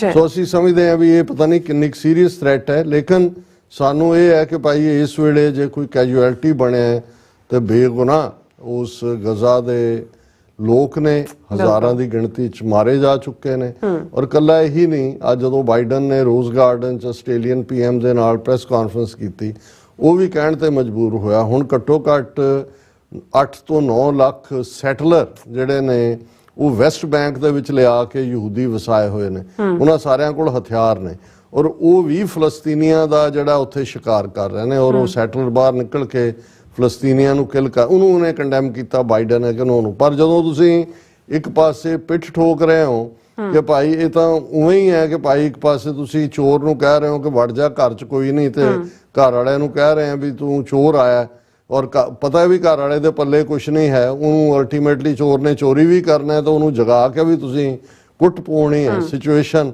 ਇਹ ਬਣੀ ਹੋਈ ਹੈ। ਸਾਡੇ ਲਈ ਕੋਈ ਅਲਫਾਜ਼ ਨਹੀਂ ਨੇ, ਸਾਡੇ ਕੋਲ ਤਾਕਤ ਤਾਂ ਨਹੀਂ ਹੈ। ਸਾਡਾ ਜੇ ਮੁਲਕ ਹੁੰਦਾ ਸ਼ਾਇਦ ਅਸੀਂ UN ਵਰਗੀ ਬਾਡੀਜ਼ ਜਾਂ ਕੋਈ ਐਗਰੈਸਿਵ ਰੋਲ ਪਲੇ ਕਰ ਸਕਦੇ। ਇਸ ਕਿਸਮ ਦੇ ਜਿਹੜਾ ਨਸਲ ਘਾਤ ਹੈ, ਨਰਸੰਹਾਰ, ਜੈਨੋਸਾਈਡ ਹੈ ਜਿਹਦੇ 'ਚ ਕਿ ਤੁਸੀਂ ਚੀਖਾਂ ਸੁਣ ਸਕਦੇ ਹੋ, ਤੁਸੀਂ ਉਹਨਾਂ ਦਾ ਜੋ ਹਾਲ ਹੈ, ਉਹਨਾਂ ਦਾ ਮੰਜ਼ਰ, ਉਹਨਾਂ ਦੇ ਇਮੇजेस ਦੇਖ ਸਕਦੇ ਹੋ, ਪਰ ਤੁਸੀਂ ਹੈਲਪਲੈਸਲੀ ਕੁਛ ਨਹੀਂ ਕਰ ਪਾ ਰਹੇ। ਇਹ ਇਸ ਤੋਂ ਵੀ ਵੱਡੀ ਤਰਾਸਦੀ ਬਣ ਜਾਂਦੀ ਹੈ। ਜੀ ਬਿਲਕੁਲ ਰਾਜ ਸਾਹਿਬ, ਤੁਹਾਡਾ ਬਹੁਤ ਬਹੁਤ ਸ਼ੁਕਰੀਆ। ਸਵਾਤ ਲੈਣਾ ਬ੍ਰੇਕ ਔਰ ਬ੍ਰੇਕ ਤੇ ਜਾਣ ਤੋਂ ਪਹਿਲਾਂ ਅਸਾਂ ਆਪਣੇ ਦਰਸ਼ਕਾਂ ਤੇ ਸਰੋਤਿਆਂ ਨੂੰ ਅਪੀਲ ਤੇ ਬੇਨਤੀ ਕਰਦੀ ਹਾਂ ਵਿਊਅਰਸ, ਜਿਸ ਤਰ੍ਹਾਂ ਕਿ ਤੁਸੀਂ ਜਾਣਦੇ ਹੋ ਕਿ TV 84 ਇੱਕ ਪੰਥਕ ਚੈਨਲ ਹੈ ਔਰ TV 84 ਦੀ ਚੜ੍ਹਦੀ ਕਲਾ ਲਈ ਵੱਧ ਤੋਂ ਵੱਧ ਡੋਨੇਟ ਕਰੋ। ਡੋਨੇਟ ਕਰਨ ਲਈ ਸਾਡੀ ਵੈਬਸਾਈਟ TV84.tv ਤੇ ਜਾ ਕੇ ਪੇਪਲ ਦੀ ਵਰਤੋਂ ਕਰਕੇ ਵਨ ਟਾਈਮ ਡੋਨੇਟ ਕਰ ਸਕਦੇ ਹੋ, ਮੰਥਲੀ ਡੋਨੇਟ ਵੀ ਕਰ ਸਕਦੇ ਹੋ। ਤੁਸੀਂ TV 84 ਦੇ ਨਾਮ ਤੇ ਚੈੱਕ ਬਣਾ ਕੇ ਸਾਨੂੰ ਮੇਲ ਵੀ ਕਰ ਸਕਦੇ ਹੋ ਸਾਡੇ ਇਸ ਪਤੇ ਤੇ 36-01-37 ਲੌਂਗ ਆਈਲੈਂਡ ਸਿਟੀ, ਨਿਊਯਾਰਕ 11101 USA, ਜਾਂ ਫਿਰ ਤੁਸੀਂ ਸਾਨੂੰ ਫੋਨ ਰਾਹੀਂ ਵੀ ਸੰਪਰਕ ਕਰ ਸਕਦੇ ਹੋ 5166191984। ਤੁਸੀਂ ਸਾਨੂੰ ਈਮੇਲ ਵੀ ਕਰ ਸਕਦੇ ਹੋ info@tv84.tv ਤੇ। ਅਸੀਂ ਤੁਹਾਡੇ ਤਹਿ ਦਿਲ ਤੋਂ ਸ਼ੁਕਰਗੁਜ਼ਾਰ ਹੋਵਾਂਗੇ। ਸੋ ਇੱਥੇ ਲੈਣੇ ਬ੍ਰੇਕ। ਵਿਊਅਰਸ, ਤੁਸੀਂ ਸਾਨੂੰ ਇਸੇ ਤਰ੍ਹਾਂ ਬਣੇ ਰਹਿਣਾ। ਮਿਲਦੇ ਹਾਂ after this short break.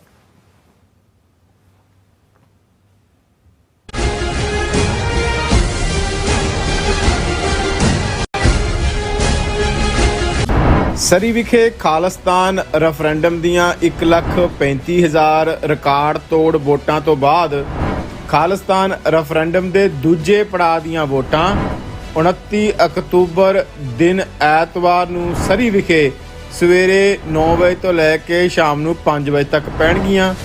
Khalistan referendum ਲਈ ਵਲੰਟੀਅਰ ਬਣਨ ਵਾਸਤੇ ਸੰਪਰਕ ਕਰੋ 437 423 2669 437 423 2666। This ad is paid by Gurdwara Dashmesh ਦਰਬਾਰ।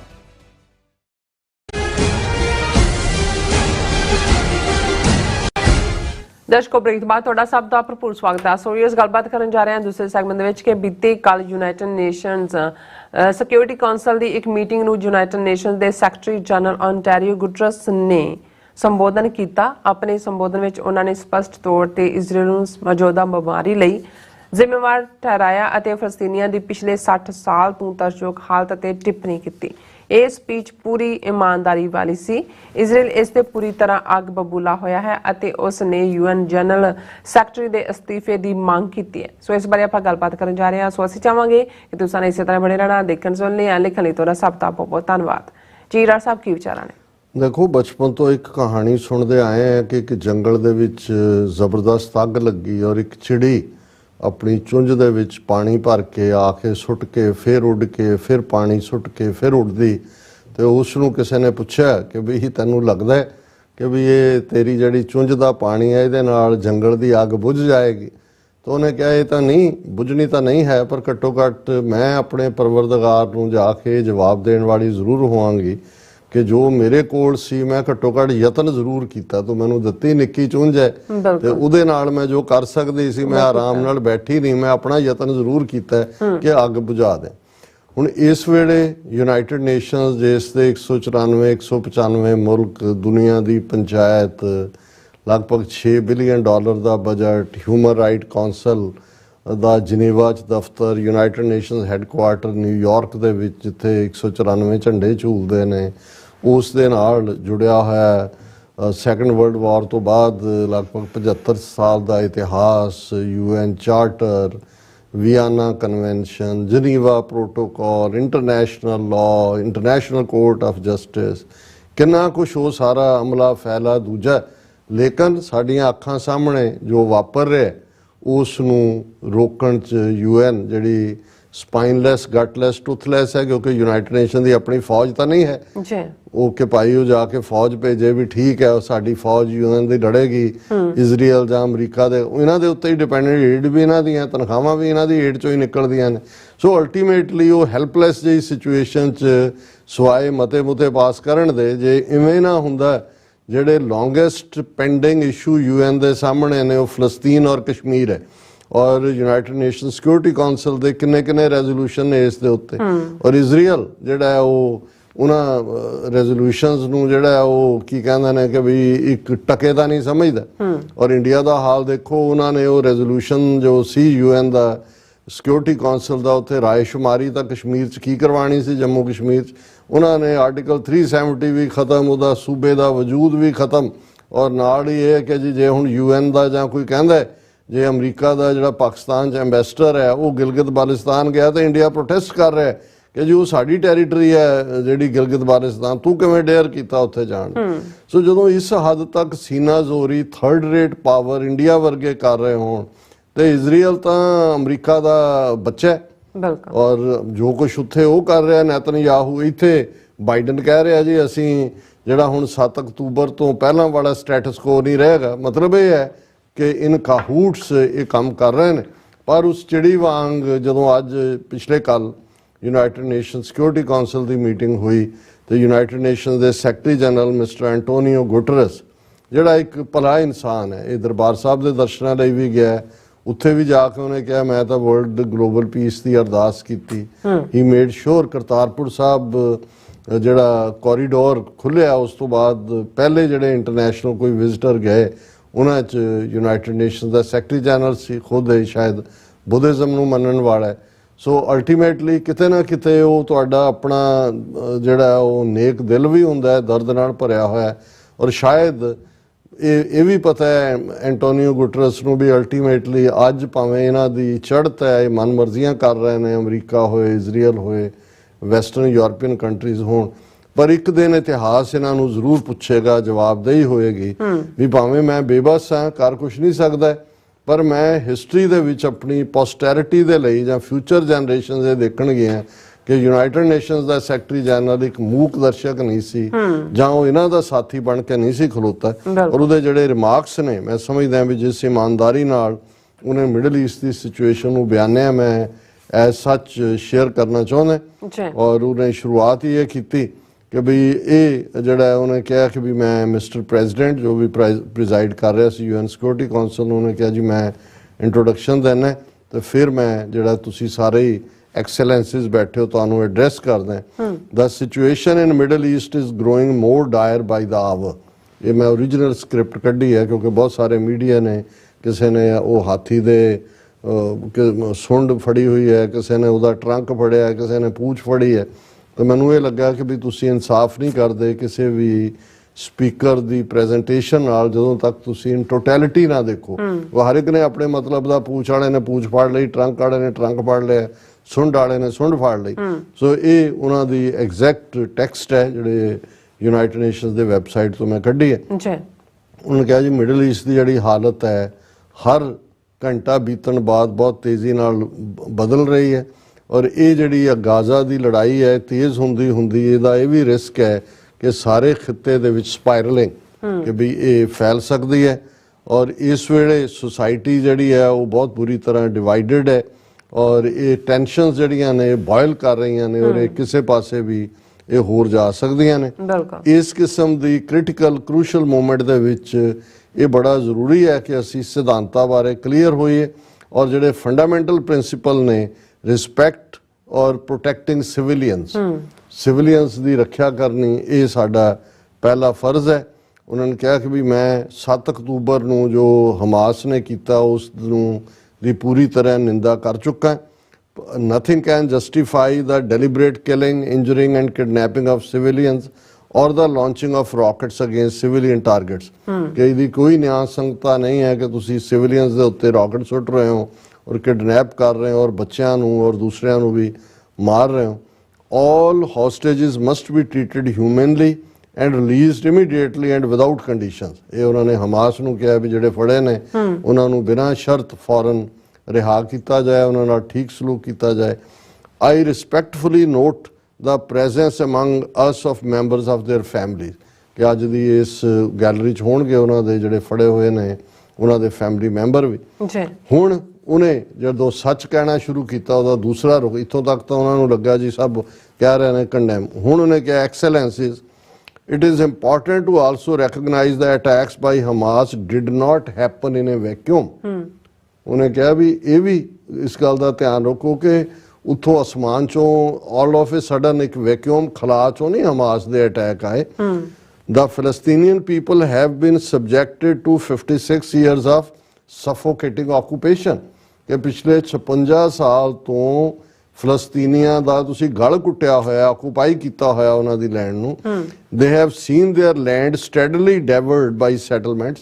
ਉਹਨਾਂ ਦੀ ਜ਼ਮੀਨ ਦੇ ਉੱਤੇ ਸੈਟਲਰਸ ਤੁਸੀਂ ਬਿਠਾ ਰਹੇ ਹੋ। And plagued by violence, ਉਹਨਾਂ ਨੂੰ ਹਿੰਸਾ ਦੇ ਵਿੱਚ ਸੁੱਟ ਰਹੇ ਹੋ। Their economy stifled, ਉਹਨਾਂ ਦੀ ਆਰਥਿਕਤਾ ਤੁਸੀਂ ਤਬਾਹ ਕੀਤੀ ਹੋਈ ਹੈ। Their people displaced and their homes demolished, ਲੋਕਾਂ ਨੂੰ ਬੇਘਰੇ ਕੀਤਾ, ਉਹਨਾਂ ਦੇ ਘਰ ਤੁਸੀਂ ਢਾਏ ਹੋਏ ਨੇ। Their hopes for a political solution to their plight have been vanishing, ਕਿ ਉਹਨਾਂ ਨੂੰ ਕੋਈ ਹੋਪ ਨਹੀਂ ਰਹੀ ਹੈ ਕਿ ਭਾਈ ਉਹਨਾਂ ਦਾ ਵੀ ਕੋਈ ਸਿਆਸੀ ਭਵਿੱਖ ਹੈ ਜਾਂ ਉਹਨਾਂ ਦੇ ਮਸਲਿਆਂ ਦਾ ਕੋਈ ਸਿਆਸੀ ਹੱਲ ਹੈ। But the grievances of the Palestinian people cannot justify the appalling attacks by Hamas, and those appalling attacks cannot justify the collective punishment of the Palestinian people. ਉਹਨਾਂ ਨੇ ਕਿਹਾ ਵੀ ਭਾਵੇਂ ਹਾਲਤ ਇਹ ਹੈ ਫਲਸਤੀਨੀਆਂ ਦੀ ਤੁਸੀਂ ਕੀਤੀ ਹੋਈ, ਪਰ ਇਹਦਾ ਮਤਲਬ ਇਹ ਨਹੀਂ ਹੈ ਵੀ ਜੋ ਹਮਾਸ ਨੇ ਕੀਤਾ ਉਹ ਨਿਆਂ ਸੰਗਤ ਹੈ, ਔਰ ਉਸ ਹਮਾਸ ਦੇ ਕੀਤੇ ਤੋਂ ਬਾਅਦ ਜੋ ਤੁਸੀਂ ਕਲੈਕਟਿਵ ਪਨਿਸ਼ਮੈਂਟ ਦੇ ਨਾਂ ਥੱਲੇ ਗਜ਼ਾ ਦੇ ਵਿੱਚ ਕਰ ਰਹੇ ਹੋ ਇਹ ਵੀ ਕਿਸੇ ਤਰ੍ਹਾਂ ਜਿਹੜਾ ਨਿਆਂ ਸੰਗਤ ਨਹੀਂ ਹੈ। ਉਹਨਾਂ ਨੇ ਕਿਹਾ ਵੀ ਈਵਨ ਵਾਰ ਹੈਜ਼ ਰੂਲਸ, ਕਿ ਜਦੋਂ ਜੰਗਾਂ ਹੁੰਦੀਆਂ ਨੇ ਔਰ ਉਹ ਰੂਲ UN ਨੇ ਜਿਹੜੇ ਨੇ ਲੇ ਆਊਟ ਕੀਤੇ ਹੋਏ ਨੇ ਉਹਨਾਂ ਦੇ ਵੀ ਰੂਲ ਹੁੰਦੇ ਨੇ। ਅਸੀਂ ਵੀ must demand that all parties uphold and respect their obligations under international humanitarian law, take constant care of the conduct of military operations to spare civilians, and respect and protect hospitals, and respect the inviolability of the UN facilities which today are sheltering more than 600,000 Palestinians. ਉਹਨੂੰ ਕਿਹਾ ਜੀ rule ਕਿੱਥੇ ਨੇ law ਜਿਹੜੇ ਜੰਗ ਦੇ, ਉਹ ਜੇ ਰੂਲ ਹੋਣ ਤਾਂ ਤੁਸੀਂ ਇਸ ਗੱਲ ਨੂੰ ਯਕੀਨੀ ਬਣਾਓ ਕਿ ਬਈ ਸਿਵਿਲੀਅਨਸ ਦੇ ਉੱਤੇ ਹਮਲੇ ਨਾ ਹੋਣ, ਹਸਪਤਾਲਾਂ 'ਤੇ ਹਮਲੇ ਨਾ ਹੋਣ, ਔਰ ਜਿਹੜੀਆਂ UN ਫੈਸਿਲਿਟੀਜ਼ ਨੇ ਜਿਨ੍ਹਾਂ ਨੇ 6 ਲੱਖ ਰਿਫਿਊਜੀ ਜਿਹੜੇ ਗਜ਼ਾ 'ਚ ਨੇ ਉਹਨਾਂ ਨੂੰ ਯੂਨਾਈਟਿਡ ਨੇਸ਼ਨਸ ਦੇ ਥੱਲੇ ਸਰਪ੍ਰਸਤੀ ਥੱਲੇ ਹੀ ਉਹਨਾਂ ਨੂੰ ਜੋ ਵੀ ਥੋੜ੍ਹੀ ਬਹੁਤ ਮਦਦ ਮਿਲ ਰਹੀ ਹੈ ਉਹਨੂੰ ਯਕੀਨੀ ਬਣਾਓ। ਇਹ under the rule of the war rules ਹੈ। The relentless bombardment of Gaza by Israeli forces, the level of civilian casualties and the wholesale destruction of neighborhoods continue to mount and are deeply alarming. ਕਿਹਾ ਜੀ ਲਗਾਤਾਰ Israel bomb ਸੁੱਟ ਰਿਹਾ ਹੈ, civilian ਕੈਜੂਅਲਟੀਜ਼ ਹੋ ਰਹੀ ਹੈ, ਔਰ ਇਹ ਹੋਲਸੇਲ ਡਿਸਟਰਕਸ਼ਨ ਸਾਰੇ ਜਿਹੜੀ ਹੈ ਇਹ ਬਹੁਤ ਖਤਰੇ ਵਾਲੀ ਗੱਲ ਹੈ। I mourn and honor the dozens of UN colleagues working for UNRWA, sadly at least 35 and counting killed in the bombardment of Gaza over the last 2 weeks. ਉਹਨੇ ਕਿਹਾ ਜੀ ਇਹ ਜਿਹੜੀ ਲਗਾਤਾਰ ਬੰਬਾਰਡਮੈਂਟ ਚੱਲ ਰਹੀ ਹੈ 35 UN ਦੇ EMPLOYee ਉੱਥੇ ਮਾਰੇ ਜਾ ਚੁੱਕੇ ਨੇ ਜਿਹੜੇ ਉਹਨਾਂ ਵਿਚਾਰੇ ਰਿਫਿਊਜੀਜ਼ ਜਾਂ ਦੂਸਰਿਆਂ ਦੀ ਟੇਕ ਕੇਅਰ ਕਰਦੇ ਨੇ। ਉਹਨਾਂ ਲਈ ਵੀ ਮੈਂ ਹਮਦਰਦੀ ਦਾ ਇਜ਼ਹਾਰ ਕਰਦਾ, ਔਰ ਮੈਂ ਜਿਹੜਾ ਉਹਨਾਂ ਦੇ ਪਰਿਵਾਰਾਂ ਨੂੰ ਜਿਹੜਾ ਮੈਂ ਉਹ ਕਰਦਾ ਕਿ ਉਹਨਾਂ ਦੇ ਲਈ ਔਰ ਇਸ ਕਿਸਮ ਦੇ ਹੋਰ ਲੋਕ ਜਿਹੜੇ ਮਾਰੇ ਜਾ ਰਹੇ ਨੇ ਮੈਂ ਹਮਦਰਦੀ ਦਾ ਇਜ਼ਹਾਰ ਕਰਾਂ। ਔਰ ਉਹਨਾਂ ਨੇ ਕਿਹਾ the protection of civilians is paramount in any armed conflict. ਕਿਸੇ ਵੀ ਜੰਗੀ ਟਕਰਾਅ ਦੇ ਵਿੱਚ ਇਹ ਜ਼ਰੂਰੀ ਹੈ ਕਿ ਸਿਵਿਲੀਅਨਸ ਦੀ ਸੁਰੱਖਿਆ ਕੀਤੀ ਜਾਏ, ਔਰ ਇਹ ਕਦੇ ਵੀ ਸਿਵਿਲੀਅਨਸ ਨੂੰ ਪ੍ਰੋਟੈਕਟ ਕਰਨਾ ਜ਼ਰੂਰੀ ਹੈ, ਉਹਨਾਂ ਨੂੰ ਹਿਊਮਨ ਸ਼ੀਲਡ ਦੇ ਤੌਰ ਤੇ ਨਹੀਂ ਵਰਤਿਆ ਜਾ ਸਕਦਾ। ਉਹਨਾਂ ਨੇ ਕਿਹਾ protecting civilians doesn't mean ordering more than 1 million people to evacuate to the south where there is no shelter, no food, no water, no medicine, no fuel, and then continuing to bomb the south itself. ਕਿ ਬਈ ਤੁਸੀਂ ਉੱਥੇ ਬੰਬਾਰਡਮੈਂਟ ਲਗਾਤਾਰਤਾ ਨਾਲ ਕਰ ਰਹੇ ਹੋ, 1 million ਲੋਕਾਂ ਨੂੰ ਤੁਸੀਂ ਕਹਿ ਰਹੇ ਹੋ ਵੀ ਸਾਊਥ ਜਾਓ ਜਿੱਥੇ ਕੁਛ ਨਹੀਂ ਹੈ, ਨਾ ਫੂਡ ਹੈ, ਨਾ ਮੈਡੀਸਨ ਹੈ, ਨਾ ਪਾਣੀ ਹੈ, ਔਰ ਫਿਰ ਉਹਨਾਂ ਤੇ ਤੁਸੀਂ ਬੰਬ ਵੀ ਸੁੱਟ ਰਹੇ ਹੋ, ਜਾ ਰਹੇ ਨੇ ਤੁਸੀਂ ਉਹਨਾਂ ਨੂੰ ਮਾਰ ਵੀ ਰਹੇ ਹੋ। I am deeply concerned about the clear violations of international humanitarian law that we are witnessing in Gaza. ਕਿ ਸਾਡੀਆਂ ਅੱਖਾਂ ਸਾਹਮਣੇ ਜਿਹੜਾ ਇੰਟਰਨੈਸ਼ਨਲ ਹਿਊਮੈਨਿਟੇਰੀਅਨ ਲਾਅ ਹੈ ਉਹਦੀ ਵਾਇਓਲੇਸ਼ਨ ਹੋ ਰਹੀ ਹੈ। Let me be clear, no party to an armed conflict is above international humanitarian law. ਕੋਈ ਵੀ ਧਿਰ ਜਿਹੜੀ ਹੈ ਇੰਟਰਨੈਸ਼ਨਲ ਹਿਊਮੈਨਿਟੇਰੀਅਨ ਲਾਅ ਤੋਂ ਉੱਪਰ ਨਹੀਂ ਹੈ, ਉਹ ਸਭ ਉਹਦੇ ਥੱਲੇ ਗਵਰਨ ਹੁੰਦੇ ਨੇ। ਫਿਰ ਉਹਨਾਂ ਨੇ ਕਿਹਾ ਵੀ thankfully some humanitarian relief is finally getting into Gaza but it's a drop of aid in an ocean of need.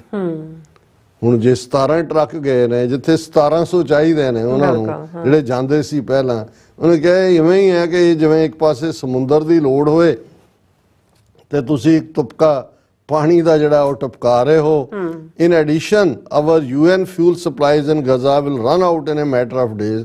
That would be another disaster ਕਿ ਵੀ fuel supply ਵੀ ਖਤਮ ਹੋ ਰਹੀ ਹੈ, ਇੱਕ ਹੋਰ disaster ਹੋ ਰਹੀ ਹੈ।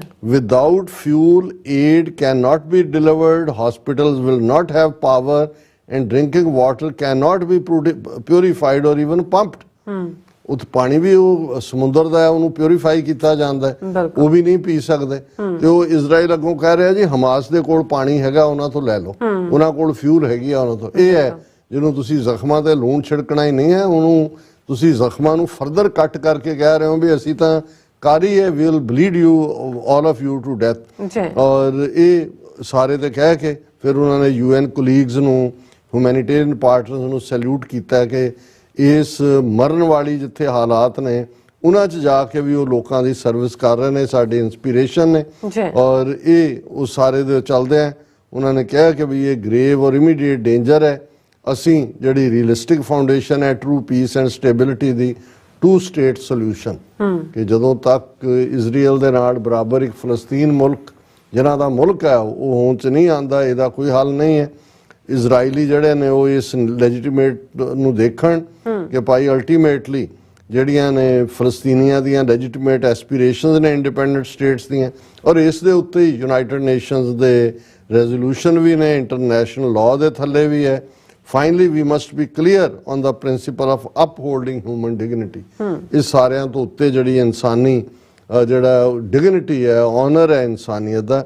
ਔਰ polarization and dehumanization are being fuelled by tsunami of disinformation, ਕਿ ਬਈ ਧਰੂਵੀਕਰਨ ਹੋ ਰਿਹਾ, ਬਹੁਤ ਡਿਸਇਨਫੋਰਮੇਸ਼ਨ ਜਿਹੜੀ ਹੈ ਉਹ ਫੈਲਾਈ ਜਾ ਰਹੀ ਹੈ।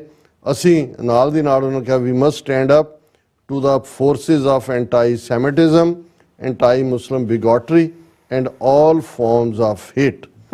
और उन्होंने कहा भी ये एंटाई सैमिटिज़म भी ठीक नहीं है, एंटाई जड़ा इस्लाम पहुँच जड़ी है, इस्लामोफोबिया वो भी ठीक नहीं है, और किसी भी किस्म की जड़ी नफरत है उस लिए कोई थां नहीं है। और अज जदों उन्होंने कहा कि भी मैं गल कर रहा 78 साल हो गए ने जदों कि UN का चार्टर एनफोर्स किया गया सी और सामने आया सी, और वो चार्टर रिफ्लैक्ट करता है साड़ी शेयर कमिटमेंट जिहड़ी है सारियां दी पीस लई, सस्टेनेबल डिवेलपमेंट लई एंड ह्यूमन राइट्स लई, क्योंकि 78वें जिहड़े UN charter they day they उत्ते उन्होंने स्पीच डिलीवर की।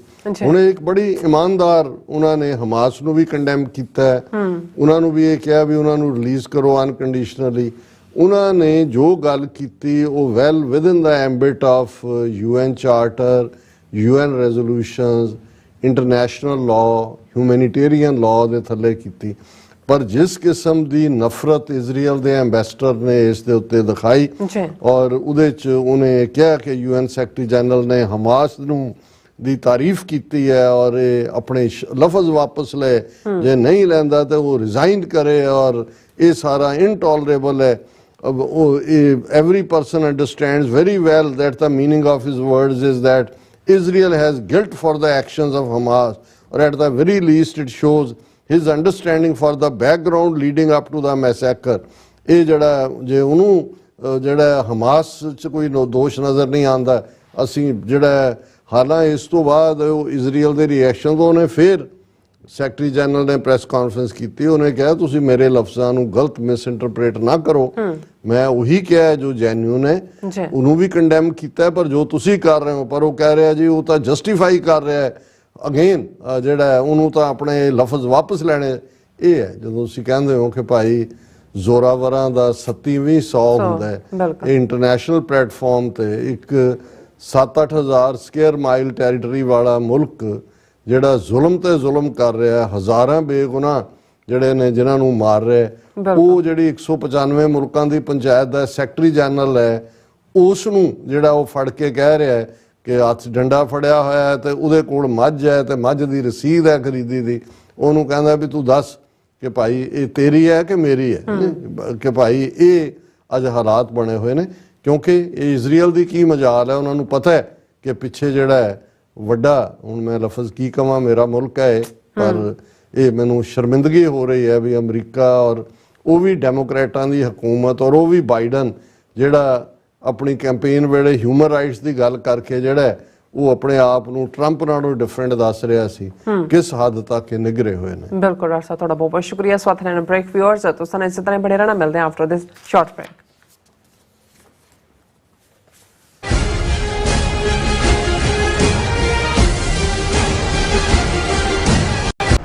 ਖਾਲਿਸਤਾਨ ਰੈਫਰੈਂਡਮ ਦੀਆਂ 1,35,000 ਰਿਕਾਰਡ ਤੋੜ ਵੋਟਾਂ ਤੋਂ ਬਾਅਦ ਖਾਲਿਸਤਾਨ ਰੈਫਰੈਂਡਮ ਦੇ ਦੂਜੇ ਪੜਾਅ ਦੀਆਂ ਵੋਟਾਂ 29 ਅਕਤੂਬਰ ਦਿਨ ਐਤਵਾਰ ਨੂੰ ਹਰਦੀਪ ਸਿੰਘ ਨਿੱਜਰ ਦੇ ਸ਼ਹੀਦੀ ਸਥਾਨ ਗੁਰੂ ਨਾਨਕ ਸਿੱਖ ਗੁਰਦੁਆਰਾ ਸਰੀ ਸਕਾਟ ਰੋਡ ਵਿਖੇ ਸਵੇਰੇ 9 ਵਜੇ ਤੋਂ ਲੈ ਕੇ ਸ਼ਾਮ ਦੇ 5 ਵਜੇ ਤੱਕ ਪੈਣਗੀਆਂ।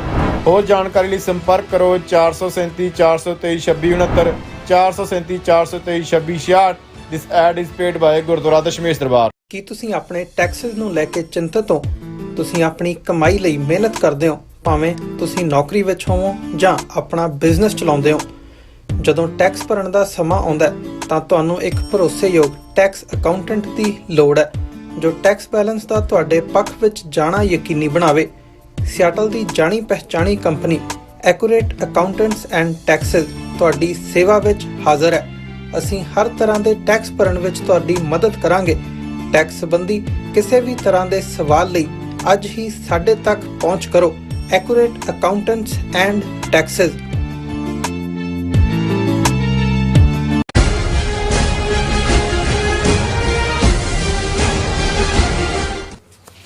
ਦਰਸ਼ਕੋ, ਬ੍ਰੇਕ ਬਾਅਦ ਤੁਹਾਡਾ ਸਭ ਦਾ ਭਰਪੂਰ ਸਵਾਗਤ ਹੈ। ਵਿਊਅਰਸ, ਪੰਜਾਬੀ ਦਾ ਅਖਾਣ ਹੈ ਕਿ ਥੁੱਕ ਕੇ ਚੱਟਣਾ। ਸੋ ਭਾਰਤ ਨੇ ਇਸ ਅਖਾਣ ਤੇ ਅਮਲ ਕਰਦਿਆਂ ਲਗਭਗ 1 ਮਹੀਨੇ ਬਾਅਦ ਕੈਨੇਡਾ ਵਾਸੀਆਂ ਨੂੰ ਭਾਰਤ ਦਾ ਵੀਜ਼ਾ ਬੰਦ ਕਰਨ ਦਾ ਜਿਹੜਾ ਫੈਸਲਾ ਉਹ ਵਾਪਸ ਲੈ ਲਿਆ ਔਰ ਇਸ ਤੇ ਗੱਲਬਾਤ ਕਰਾਂਗੇ। ਔਰ ਆਸਟ੍ਰੇਲੀਆ ਤੋਂ ਬਾਅਦ ਹੁਣ ਨਿਊਜ਼ੀਲੈਂਡ ਨੇ ਵੀ ਕੈਨੇਡਾ ਦੇ ਮੁੱਦੇ ਤੇ ਭਾਰਤ ਦੀ ਜਿਹੜੀ ਟਿੱਬਰੀ ਹੈ ਉਹ ਟਾਈਟ ਕੀਤੀ ਹੈ।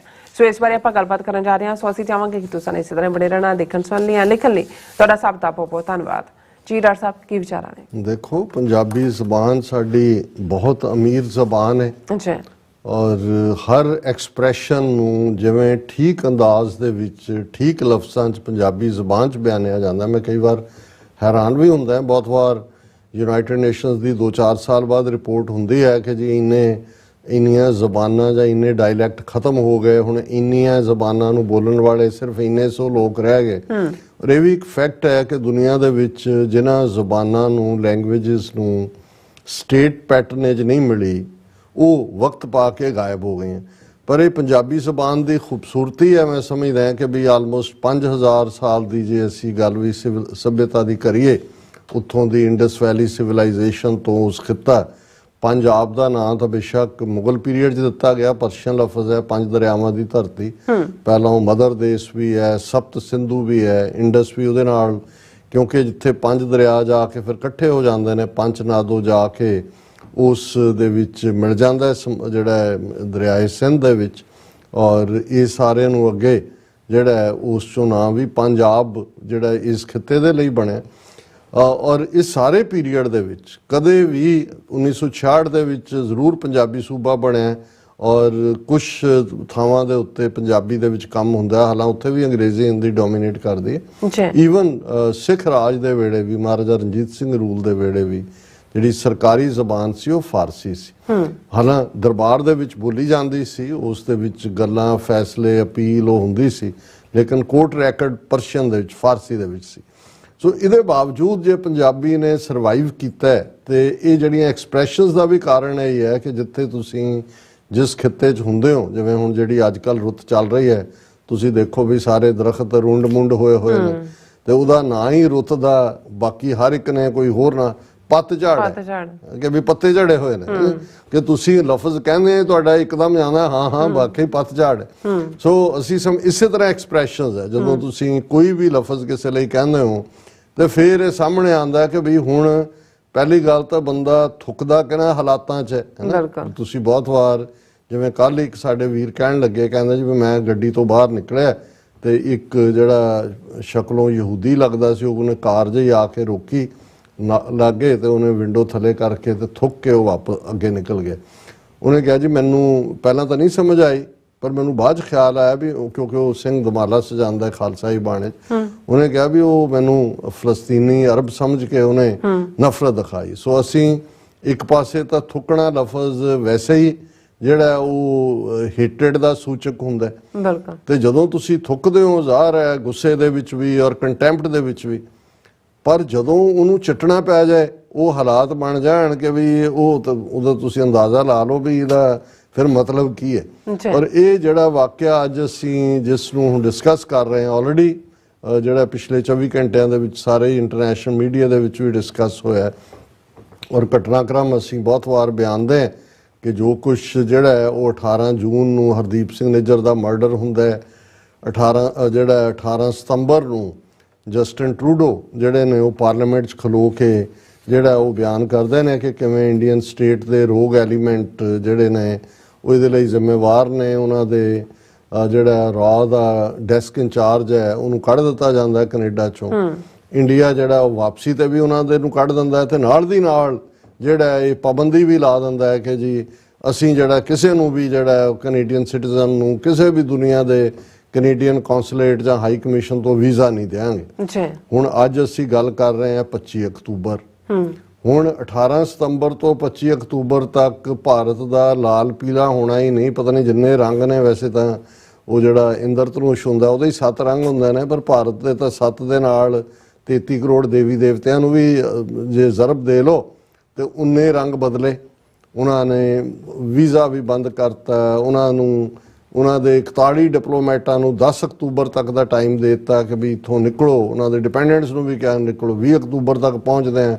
ਉਹਨਾਂ ਸਾਰਿਆਂ ਦਾ ਜੁਲਾ ਬਸਤੀ ਦਾ ਜਿਹੜਾ ਉਹ ਚੁਕਾ ਦਿੱਤਾ ਔਰ ਬੜੇ ਉੱਥੇ ਬਿਆਨਬਾਜ਼ੀਆਂ ਜੋ ਨਫ਼ਰਤ ਤਾਂ ਚੱਲ ਹੀ ਰਹੀ ਸੀ। ਇਹ ਵੀ 3-4 ਦਿਨ ਪਹਿਲਾਂ ਤੱਕ ਇਹ ਕਹਿਣ ਲੱਗ ਗਿਆ ਕਿ ਜੀ ਅਸੀਂ ਕੈਨੇਡਾ ਦੇ ਇਸ ਲਈ ਡਿਪਲੋਮੈਟ ਕੱਢੇ ਨੇ ਇੱਥੋਂ ਕਿ ਇਹ ਇੰਡੀਆ ਦੇ ਇੱਥੇ ਇੰਟਰਨਲ ਅਫੇਅਰਸ ਦੇ ਵਿੱਚ ਮੈਡਲ ਕਰ ਰਹੇ ਸੀ, ਉਹਦੇ ਵਿੱਚ ਇੰਟਰਫੇਅਰ ਕਰ ਰਹੇ ਸੀ। ਫਿਰ 1-2 ਦਿਨ ਪਹਿਲਾਂ ਚਾਰਜ ਇਹ ਵੀ ਲਾਤਾ ਕਿ ਜੀ ਕੈਨੇਡਾ ਵਾਲੇ ਜਿਹੜੇ ਸਾਡੇ ਕਈ ਪੁਲਿਸ ਜਾਂ ਫੌਜ ਦੇ ਜਿਨ੍ਹਾਂ ਨੇ ਟਰਬਲਡ ਏਰੀਆ 'ਚ ਕੰਮ ਕੀਤਾ ਉਹਨਾਂ ਨੂੰ ਵੀਜ਼ੇ ਨਹੀਂ ਦਿੰਦੇ, ਲੇਕਿਨ ਖਾਲਿਸਤਾਨੀਆਂ ਨੂੰ ਵੀਜ਼ੇ ਦਿੰਦੇ ਨੇ। ਜਿਵੇਂ ਟਰੂਡੋ ਨੂੰ ਸੁਪਨਾ ਆ ਜਾਂਦਾ ਹੈ ਕਿ ਵੀ ਜਲੰਧਰ, ਲੁਧਿਆਣੇ, ਅੰਮ੍ਰਿਤਸਰ ਕੋਈ ਖਾਲਿਸਤਾਨੀ ਬੈਠੇ ਤਾਂ ਉਹਨੂੰ ਕੈਨੇਡਾ ਵਾਲਿਆਂ ਨੇ ਵੀਜ਼ਾ, ਮਤਲਬ ਇਸ ਹੱਦ ਤੱਕ ਜਾ ਕੇ।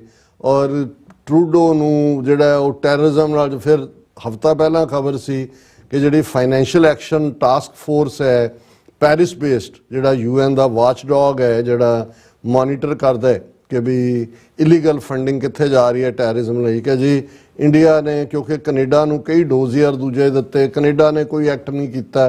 ਹੁਣ ਇੰਡੀਆ ਜਿਹੜਾ financial action task force watch dog ਦੇ ਕੋਲ ਜਾ ਰਿਹਾ ਕਿ ਕੈਨੇਡਾ ਦੇ ਖਿਲਾਫ ਜਿਹੜਾ ਉਹ ਕਾਰਵਾਈ ਕੀਤੀ ਹੈ। ਉਹ ਇਵੇਂ ਹੀ ਸੀ ਜਿਵੇਂ ਇੰਡੀਆ ਪਾਕਿਸਤਾਨ ਬਾਰੇ ਵੀ ਫਾਈਨੈਂਸ਼ੀਅਲ ਐਕਸ਼ਨ ਟਾਸਕ ਫੋਰਸ ਦੇ ਕੋਲ ਗਿਆ ਸੀ ਔਰ ਉਹਨਾਂ ਨੇ ਉਹਨੂੰ ਕਦੇ ਪਤਾ ਨਹੀਂ ਕਿਹੜੀ ਲਿਸਟ, ਗ੍ਰੀਨ ਲਿਸਟ, ਫਿਰ ਹਰੀ ਤਾਂ ਬਾਅਦ 'ਚ ਦਿੰਦੇ ਨੇ, ਪਤਾ ਨਹੀਂ ਕਿਹੜੀਆਂ ਲਿਸਟਾਂ 'ਚ ਪਾਉਂਦੇ ਰਹੇ। ਸੋ ਉਹਨਾਂ ਨੂੰ ਲੱਗਾ ਜੀ ਅਸੀਂ ਕੈਨੇਡਾ ਨੂੰ ਵੀ। ਪਰ ਅਸੀਂ ਇਹ ਦੇਖਦੇ ਹਾਂ ਵੀ ਕੈਨੇਡਾ ਨੇ, ਜਸਟਿਨ ਟਰੂਡੋ ਨੇ ਜੇ ਸਟੈਂਡ ਲਿਆ ਔਰ ਇਸ ਦਾ ਜਦੋਂ 2 ਹਫ਼ਤੇ ਪਹਿਲਾਂ ਜਿਹੜੀ ਮੀਟਿੰਗ FBI ਦੇ ਹੈੱਡ ਡਾਇਰੈਕਟਰ ਦੇ ਸੱਦੇ ਤੇ ਪਾਲੋ ਆਲਟੋ ਜਿਹੜੀਆਂ 5 ਆਈਜ਼ ਕੰਟਰੀਜ਼ ਦੀ ਹੋਈ, ਜਿਨ੍ਹਾਂ ਦੇ ਵਿੱਚ ਜ਼ਾਹਰ ਹੈ America, Canada, Australia, New Zealand, UK ਸ਼ਾਮਲ ਸੀ।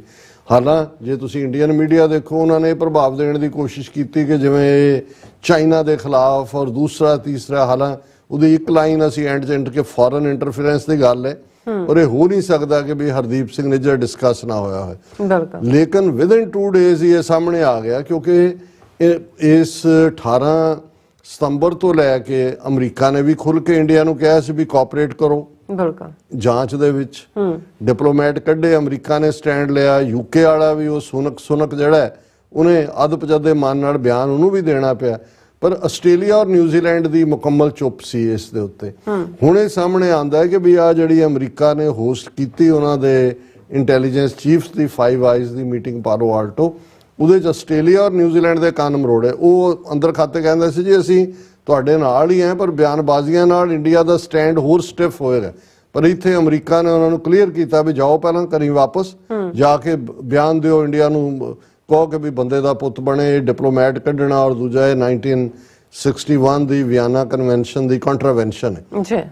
ਸੋ ਆਸਟ੍ਰੇਲੀਆ ਦੀ ਗੱਲ ਅਸੀਂ ਕੀਤੀ ਕਿ ਭਾਈ ਉਹਨਾਂ ਦੇ ਚੀਫ ਨੇ ਜਿਹੜਾ ਕਿਵੇਂ ਆਸਟ੍ਰੇਲੀਅਨ ਸਿੱਖਾਂ ਦੇ ਐਂਗਲ ਨੂੰ ਵੀ ਜਿਹੜਾ ਹੈ ਉਹ ਭਾਵੇਂ ਰਿਸਟ੍ਰੇਨ ਢੰਗ ਨਾਲ ਸੀ ਉਹਨੂੰ ਡਿਫੈਂਡ ਕਰਨ ਦੀ ਕੋਸ਼ਿਸ਼ ਕੀਤੀ ਕਿ ਸਾਡੀ ਅੱਖ ਹੈ ਪੂਰੀ, ਔਰ ਅਸੀਂ ਡਿਸਕਸ ਕਰਾਂਗੇ ਕਿ ਕਿਵੇਂ ਗ੍ਰੀਨ ਪਾਰਟੀ ਦੇ ਸੈਨੇਟਰ ਡੇਵਿਡ ਸ਼ੂਬ੍ਰਿਜ ਨੇ ਜਦੋਂ ਔਨ ਦਾ ਸਪੌਟ ਉਹਨੂੰ ਪੁੱਟ ਕੀਤਾ ਤੇ ਕਿਵੇਂ ਫਿਰ ਹਕੀਕਤ ਵੀ ਬਾਹਰ ਆਈ। ਪਰ ਅੱਜ ਜਿਹੜੀ ਹੈ ਇੱਕ ਹੋਰ ਜਿਹਦੇ 'ਚ ਕਿ ਨਿੱਕਾ ਜਿਹਾ ਨਿਊਜ਼ੀਲੈਂਡ, ਜਿਵੇਂ ਉਹ ਇੰਡੀਆ ਦੇ ਨਕਸ਼ੇ ਤੇ ਥੱਲੇ ਕੇਰਲਾ ਨੂੰ ਕਈ ਵਾਰੀ ਅਸੀਂ ਕਰੇਲਾ ਹੀ ਕਹਿੰਦੇ ਹੁੰਦੇ ਸੀ, ਕਿਉਂਕਿ ਵੀ ਉਹਦੀ ਸ਼ਕਲ ਵੀ ਉਵੇਂ ਹੀ ਹੁੰਦੀ ਆ ਵੀ ਭਾਰਤ ਦੇ ਨਕਸ਼ੇ ਦੇ ਥੱਲੇ ਜਿਵੇਂ ਕਰੇਲਾ ਟੰਗਿਆ ਹੁੰਦਾ। ਹੁਣ ਨਿਊਜ਼ੀਲੈਂਡ ਤੁਸੀਂ ਦੇਖੋਗੇ ਆਈਲੈਂਡ ਉਵੇਂ ਦਾ ਲੱਗਦਾ, ਪਰ ਨਿਊਜ਼ੀਲੈਂਡ ਦੇ ਚੀਫ ਨੇ ਵੀ ਜਿਹੜਾ ਹੈ ਉਹਨਾਂ ਦੀ ਫੋਰਨ ਮਿਨਿਸਟਰੀ ਔਰ ਆਫਿਸ ਨੇ ਇੰਡੀਆ ਨੂੰ ਜਿਹੜੀ ਆ ਉਹ ਵਿਆਨਾ ਕਨਵੈਨਸ਼ਨ ਯਾਦ ਕਰਾਈ ਔਰ ਦੂਸਰਾ ਕਰਾਇਆ। ਸੋ ਇਹ ਬੜਾ ਇੰਪੋਰਟੈਂਟ ਹੈ। ਇਹਦਾ ਮਤਲਬ ਇਹ ਹੈ ਕਿ ਇਸ ਸਭ ਦੇ ਬਾਵਜੂਦ ਕਿ ਮਿਡਲ ਈਸਟ ਫਲੇਅਰ ਅਪ ਹੋ ਰਿਹਾ, ਜਿਹੜਾ ਸਿੱਖ ਇਸ਼ੂ ਔਰ ਇਹ ਜਿਹੜਾ ਮਰਡਰ ਕੈਨੇਡੀਅਨ ਸੋਇਲ ਤੇ ਇਹ ਡੈਡ ਨਹੀਂ ਹੈ। ਹੁਣ ਅਸੀਂ ਗੱਲ ਥੁੱਕਿਆ ਚੱਟਣ ਦੀ ਕਰਦੇ ਹਾਂ ਤਾਂ ਉਹ ਇਹਦੇ ਤੇ ਦੂਸਰਾ ਖਾਣ ਫਿਰ ਇਹ ਵੀ ਆ ਜਾਂਦਾ ਕਿ ਮਾਰੀ ਬੜਕ ਉਹਨੇ ਕਿਹਾ ਜੀ ਅਸੀਂ ਸਾਹ ਨੂੰ ਨੇ ਉਹਨੇ ਫਿਰ ਜਦੋਂ ਅੱਗੋਂ ਜੁੱਤੀ ਫੜ ਲਈ ਤੇ ਫਿਰ ਹੱਥ ਜੋੜ ਕੇ ਖਲੋ ਗਿਆ ਜੀ ਗਊ ਦੇ ਜਾਏ ਹਜ਼ੂਰ ਸਾਡੇ ਮਾਈ ਬਾਪ ਸਾਨੂੰ ਬਖਸ਼ੋ। ਹੁਣ ਜਿਹੜਾ ਕੈਨੇਡਾ ਦੇ ਉੱਤੇ ਇਲਜ਼ਾਮ ਉਹਨੂੰ ਟੈਰਰ ਫਾਈਨੈਂਸਿੰਗ ਵੀ ਉਹ ਫਾਈਨੈਂਸ਼ੀਅਲ ਐਕਸ਼ਨ ਟਾਸਕ ਫੋਰਸ ਤੱਕ ਪਹੁੰਚ ਗਏ ਕੈਨੇਡੀਅਨ ਡਿਪਲੋਮੈਟਸ ਨੂੰ ਕਿ ਜੀ ਇੰਟਰਫੀਅਰ ਕਰ ਰਹੇ ਨੇ, ਇਸ ਲਈ ਅਸੀਂ ਇਨਪੈਰਿਟੀ ਕੀਤੀ ਔਰ ਅੱਖਾਂ ਦਿਖਾਉਣ ਦੀ ਕੋਸ਼ਿਸ਼ ਕੀਤੀ। ਅੱਜ ਮੇਨ ਖਬਰ ਉਹਨਾਂ ਦੀ ਜਿਹੜਾ ਜੇ ਤੁਸੀਂ ਉਹਨਾਂ ਦੇ ਸਰਕਾਰੀ ਟੁੰਡਿਆ ਜਿਹਾ ਸ਼ੇਰ ਬਣਾਇਆ ਹੁੰਦਾ ਉਹਦੀ ਮੋਹਰ ਦੇ ਥੱਲੇ ਦੇਖੋ ਤੇ ਇਹ ਪ੍ਰੈਸ ਰਿਲੀਜ਼ ਹੈ ਉਹਨਾਂ ਦੀ ਜਿਹੜਾ ਆਟਵਾ ਉਹਨਾਂ ਦੇ high commission of India Ottawa 'ਚ ਉਹਨੇ ਕਿਹਾ ਜੀ high commission of India in Ottawa Canada and its consulate general in Toronto and Vancouver were constrained to suspend visa services temporarily because of safety and security considerations. कि ਅਸੀਂ ਇਹ ਸਾਡੇ ਤਿੰਨੋਂ office ਔਰ ਹਾਈ ਕਮਿਸ਼ਨ ਅਸੀਂ temporarily visa ਜਿਹੜਾ suspend ਕੀਤਾ ਸੀ ਕਿਉਂਕਿ ਸਾਡੇ ਸਾਹਮਣੇ ਸੁਰੱਖਿਆ ਦਾ ਸੇਫਟੀ ਸਿਕਿਉਰਿਟੀ ਦਾ ਮਸਲਾ ਸੀ। After a considered review of the security situation ਕਿ ਅਸੀਂ ਹੁਣ ਉਹਨੂੰ ਰਿਵਿਊ ਕੀਤਾ ਸਿਕਿਉਰਿਟੀ ਸਿਚੁਏਸ਼ਨ ਨੂੰ that takes into account some recent Canadian measures in this regard. Canada ਨੇ ਜਿਹੜੇ ਤਾਜ਼ਾ ਕੁਝ ਕਦਮ ਉਠਾਏ ਨੇ, ਕਦਮ ਤਾਂ ਤੁਹਾਡੇ ਮੂੰਹ ਤੇ ਛਿੱਤਰ ਮਾਰਨ ਦੇ ਤੁਹਾਡੇ ਸਿਰ 'ਚ ਮਾਰੇ ਨੇ, ਹੋਰ ਉਹ ਕਦਮ ਉਠਾ ਪਰ ਉਹਨੂੰ ਕਹਿ ਰਹੇ ਜੀ ਕਿਉਂਕਿ ਕੈਨੇਡਾ ਨੇ ਹੁਣ ਕੋਈ ਰੀਸੈਂਟ ਕਦਮ it has been decided to resume visa services for the following categories with effect from October 26।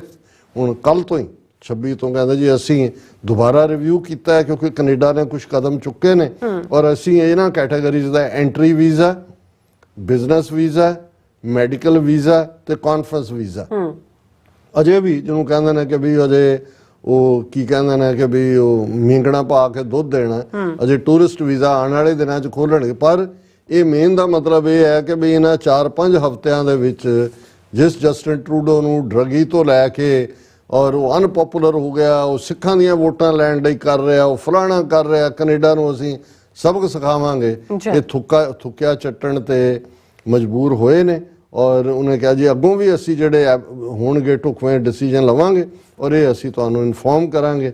ਸੋ ਇਸ ਸਾਰੇ ਦੇ ਉੱਤੇ ਬਹੁਤ ਸਾਰਿਆਂ ਦੀਆਂ ਲਿਖਤਾਂ ਵੀ ਆਈਆਂ ਨੇ, ਅਸੀਂ ਉਸ ਦੇ ਉੱਤੇ ਬਹੁਤੀ ਡੀਟੇਲ 'ਚ ਗੱਲ ਨਹੀਂ ਕਰਾਂਗੇ।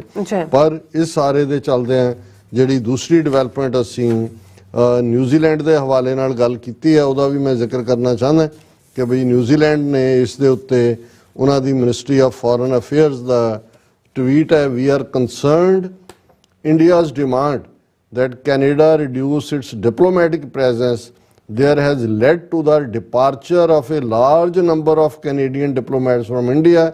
Now seems the time for more diplomacy, not less।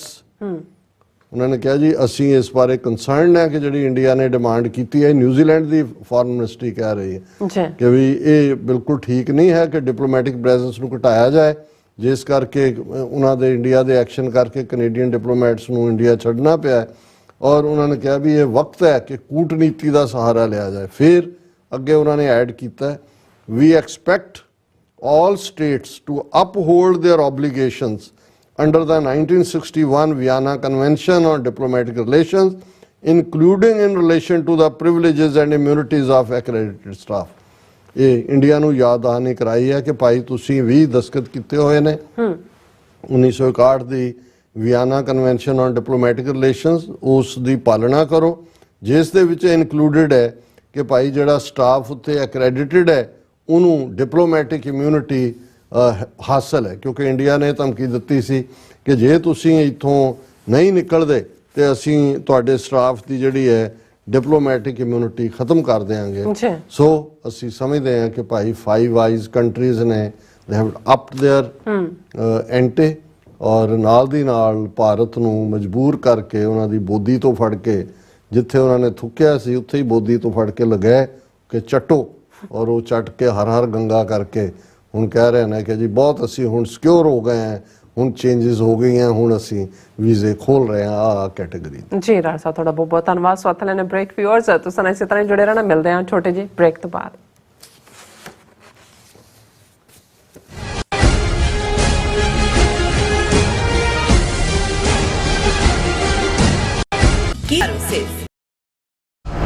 Khalistan referendum ਦੀਆਂ 1,35,000 ਰਿਕਾਰਡ ਤੋੜ ਵੋਟਾਂ ਤੋਂ ਬਾਅਦ ਖਾਲਿਸਤਾਨ ਰੈਫਰੈਂਡਮ ਦੇ ਦੂਜੇ ਪੜਾਅ ਦੀਆਂ ਵੋਟਾਂ 29 ਅਕਤੂਬਰ ਦਿਨ ਐਤਵਾਰ ਨੂੰ ਹਰਦੀਪ ਸਿੰਘ ਨਿੱਜਰ ਦੇ ਸ਼ਹੀਦੀ ਸਥਾਨ ਗੁਰੂ ਨਾਨਕ ਸਿੱਖ ਗੁਰਦੁਆਰਾ ਸਰੀ ਸਕਾਟ ਰੋਡ ਵਿਖੇ ਸਵੇਰੇ 9 ਵਜੇ ਤੋਂ ਲੈ ਕੇ ਸ਼ਾਮ ਦੇ 5 ਵਜੇ ਤੱਕ ਪੈਣਗੀਆਂ। ਹੋਰ ਜਾਣਕਾਰੀ ਲਈ ਸੰਪਰਕ ਕਰੋ 437 423 2669 437 423 2666। This ad is paid by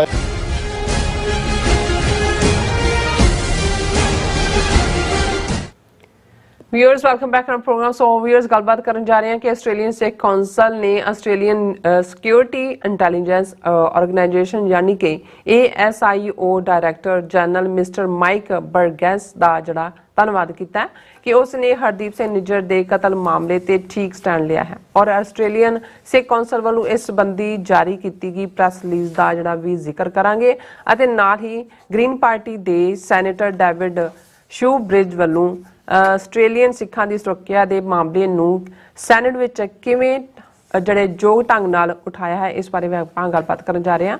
ਸੋ ਅਸੀਂ ਚਾਹਾਂਗੇ ਤੁਸੀਂ ਇਸੇ ਤਰ੍ਹਾਂ ਬਣੇ ਰਹਿਣਾ ਦੇਖਣ ਸੁਣ ਲਈ ਲਿਖਣ ਲਈ ਤੁਹਾਡਾ ਸਭ ਦਾ ਬਹੁਤ ਸ਼ੁਕਰੀਆ।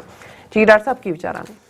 ਦੇਖੋ, ਅਸੀਂ ਹਮੇਸ਼ਾ ਬੜੇ ਫਖਰ ਨਾਲ ਕਹਿੰਦੇ ਹਾਂ ਕਿ ਭਈ ਅਮਰੀਕਾ, ਕੈਨੇਡਾ, UK ਦੇ ਨਾਲ ਹੁਣ ਆਸਟ੍ਰੇਲੀਆ ਦੇ ਸਾਡੇ ਵੀਰ ਭੈਣਾਂ ਵੀ ਮੋਢੇ ਨਾਲ ਮੋਢਾ ਜੋੜ ਕੇ ਰਾਦਰ ਕੁਝ ਮਾਮਲਿਆਂ 'ਚ ਤਾਂ ਉਹਨਾਂ ਦਾ ਕਦਮ ਤੇਜ਼ ਹੁੰਦਾ ਜੀ। ਉਹਨਾਂ ਨੇ ਜਿਹੜਾ ਖਾਲਿਸਤਾਨ ਦੇ ਮੁੱਦੇ ਤੇ ਆਪਣੀ ਪਹੁੰਚ ਵੀ ਬਣਾਈ, ਔਰ ਜ਼ਾਹਿਰ ਹੈ ਖਾਲਿਸਤਾਨ ਰੈਫਰੈਂਡਮ ਦੀ ਕਾਮਯਾਬੀ ਇੱਕ ਬੂਸਟ ਸੀ ਵੱਡਾ।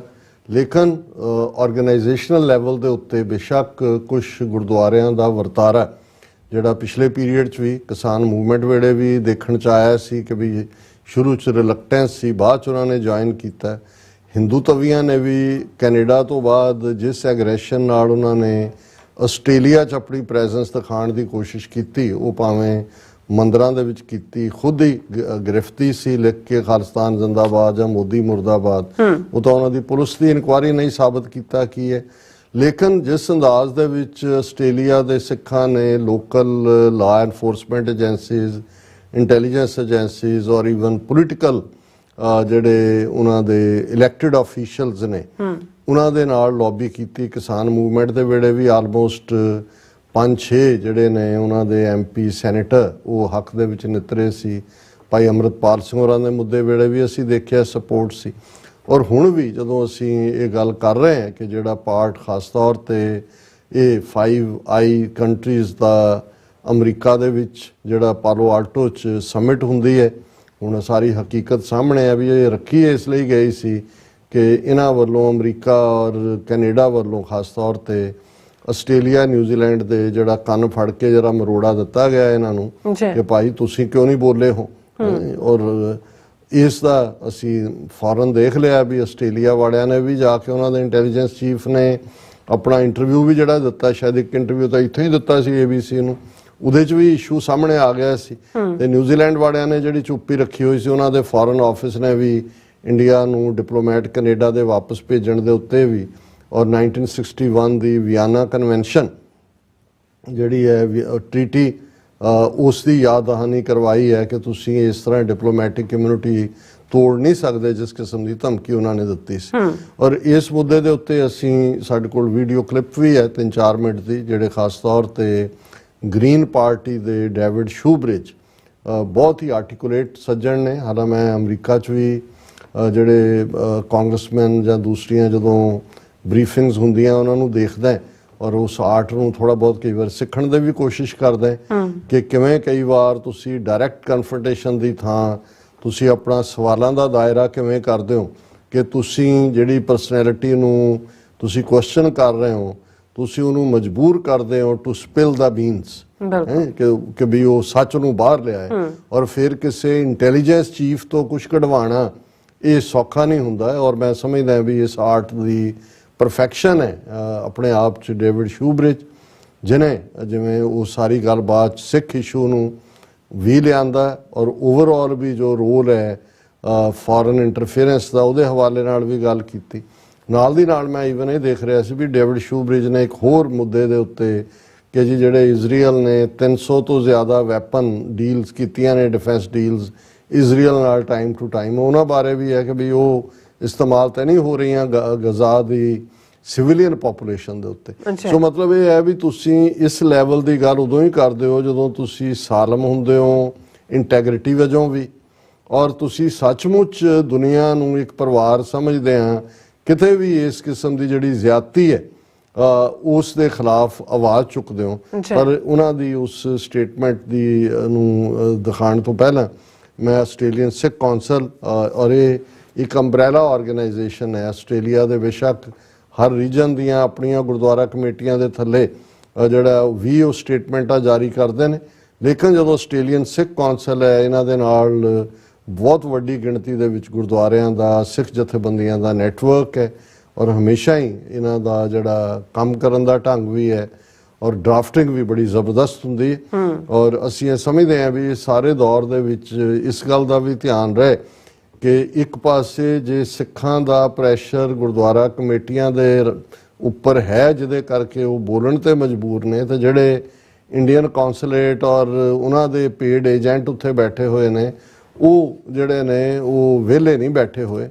ਉਹਨਾਂ ਨੇ ਵੀ ਗੁਰਦੁਆਰਾ ਮੈਨੇਜਮੈਂਟਸ ਦੇ ਉੱਤੇ ਜਿਹੜਾ ਆਪਣਾ ਦਬਾਅ ਬਣਾਇਆ ਹੋਇਆ ਔਰ ਕਈ ਗੁਰਦੁਆਰਿਆਂ ਦੀਆਂ ਮੈਨੇਜਮੈਂਟਸ ਜਿਹੜੀਆਂ ਨੇ, ਕਈ ਤਾਂ ਨਹੀਂ ਮੈਂ ਕਹਾਂਗਾ, ਕੁਝ ਗੁਰਦੁਆਰਿਆਂ ਦੇ ਇੱਥੇ ਵੀ ਅਸੀਂ ਉਸ ਪ੍ਰਭਾਵ ਨੂੰ ਦੇਖਦੇ ਹਾਂ ਜਿੱਥੇ ਕਿ ਕਈ ਵਾਰ ਗੁਰਦੁਆਰਿਆਂ ਦੇ ਪ੍ਰਧਾਨ ਸਕੱਤਰ ਜਿਹੜੇ ਨੇ ਉਹ ਮਹੰਤ ਨਰੈਣੂ ਵਾਂਗ ਟ੍ਰੀਟ ਕਰਦੇ ਨੇ। ਉਹ ਸਮਝਦੇ ਨੇ ਵੀ ਇਹ ਗੁਰਦੁਆਰੇ ਸਾਡੇ ਪਿਓ ਦੀ ਜਗੀਰ ਹੈ ਔਰ ਇੱਥੇ ਅਸੀਂ ਕਿਹਨੂੰ ਆਉਣ ਦੇਣਾ ਹੈ, ਕਿਹਨੂੰ ਨਹੀਂ ਆਉਣ ਦੇਣਾ, ਕਿਹਨੂੰ ਬੇਇੱਜ਼ਤ ਕਰਨਾ ਹੈ, ਕਿਹਦੇ ਤੇ ਰਿਸਟੇਨਿੰਗ ਆਰਡਰ ਲੈਣੇ ਨੇ।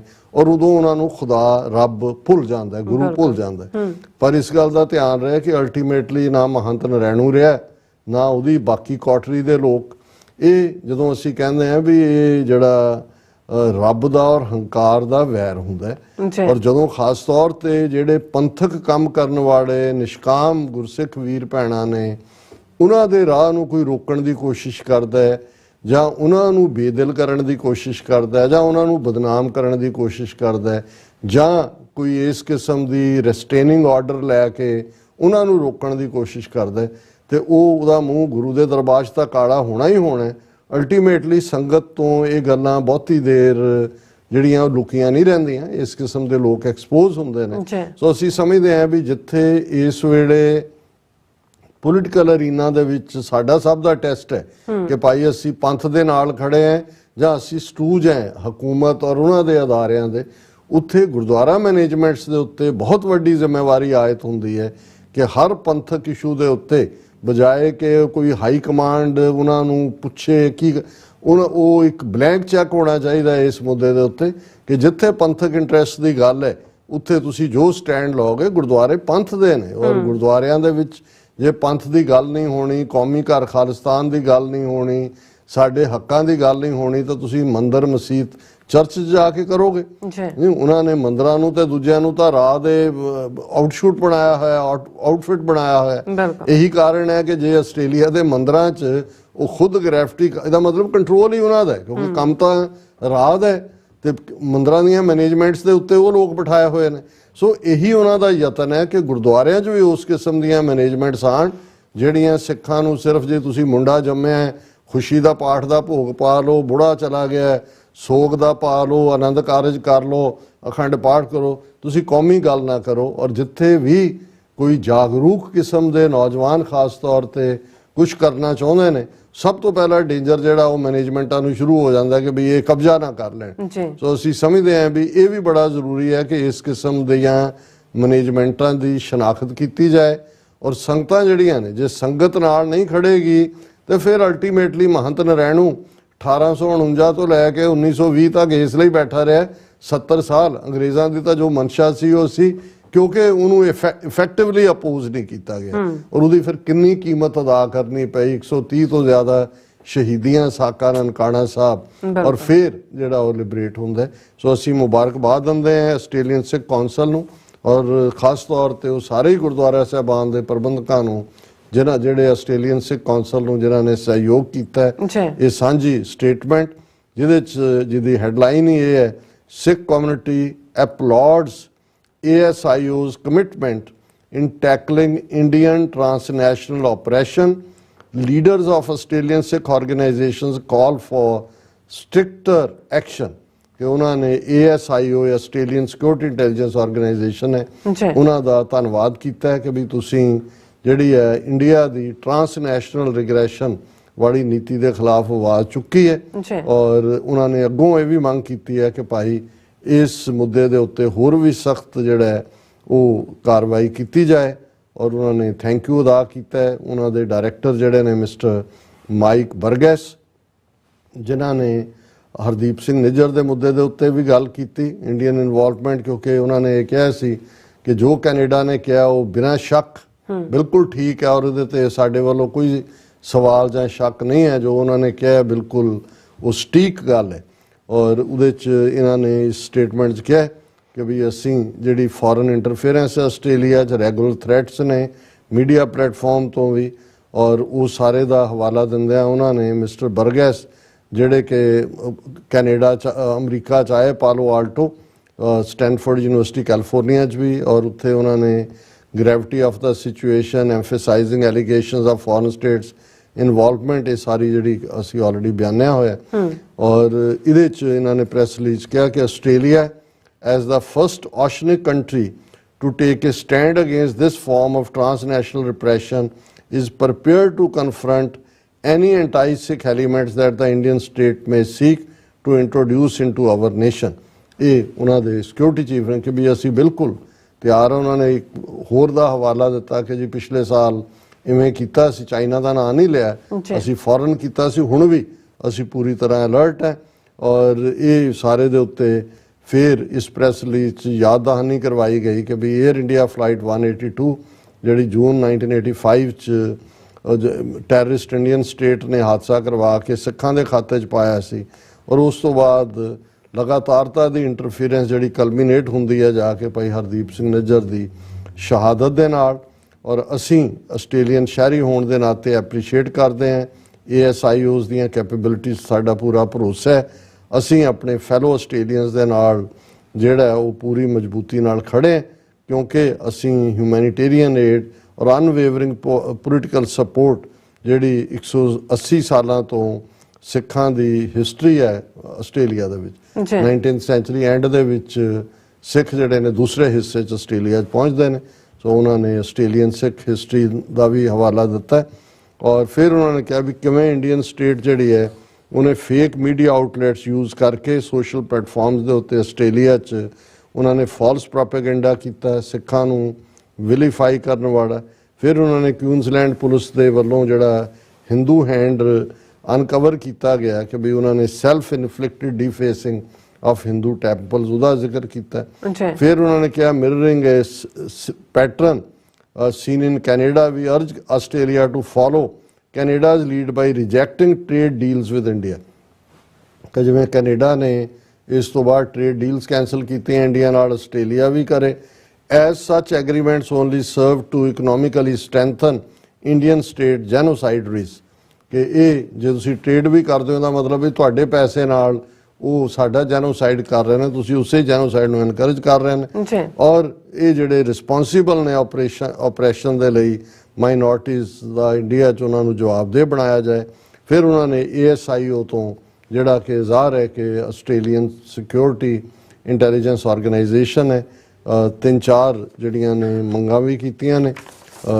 ਨਹੀਂ ਜੀ 6 ਉਹਨਾਂ ਦੀਆਂ ਡਿਮਾਂਡਸ ਨੇ। ਉਹਦੇ 'ਚ ਉਹਨਾਂ ਨੇ ਕਿਹਾ ਕਿ ਵੀ ਜਿਹੜਾ ਆਸਟ੍ਰੇਲੀਆ ਇਹ 5 ਆਈਜ਼ ਕੰਟਰੀਜ਼ ਦਾ ਹਿੱਸਾ ਹੈ, ਉਹ ਇੰਡੀਆ ਨੂੰ ਜਿਹੜਾ should present India which has not signed the Never Again UN Genocide Convention Agreement of 1947 to the International Criminal Court and ensure the prosecution of terrorist Indian state। ਇਹ ਬਹੁਤ ਵੱਡੀ ਮੰਗ ਕੀਤੀ ਹੈ ਕਿ ਵੀ ਇੰਡੀਆ ਨੂੰ ਜਿਹੜਾ ਹੈ ਉਹ ਇੰਟਰਨੈਸ਼ਨਲ ਕ੍ਰਿਮੀਨਲ ਕੋਰਟ ਦੇ ਵਿੱਚ ਲਿਆਂਦਾ ਜਾਏ, ਕਿਉਂਕਿ ਉਹਨਾਂ ਇੰਡੀਆ ਨੇ ਜੈਨੋਸਾਈਡ ਕਨਵੈਨਸ਼ਨ ਐਗਰੀਮੈਂਟ ਹੈ ਉਹਨੂੰ ਸਾਈਨ ਨਹੀਂ ਕੀਤਾ ਹੋਇਆ, ਉਹਦੇ ਲਈ ਜਵਾਬਦੇਹ ਬਣਾਇਆ ਜਾਏ।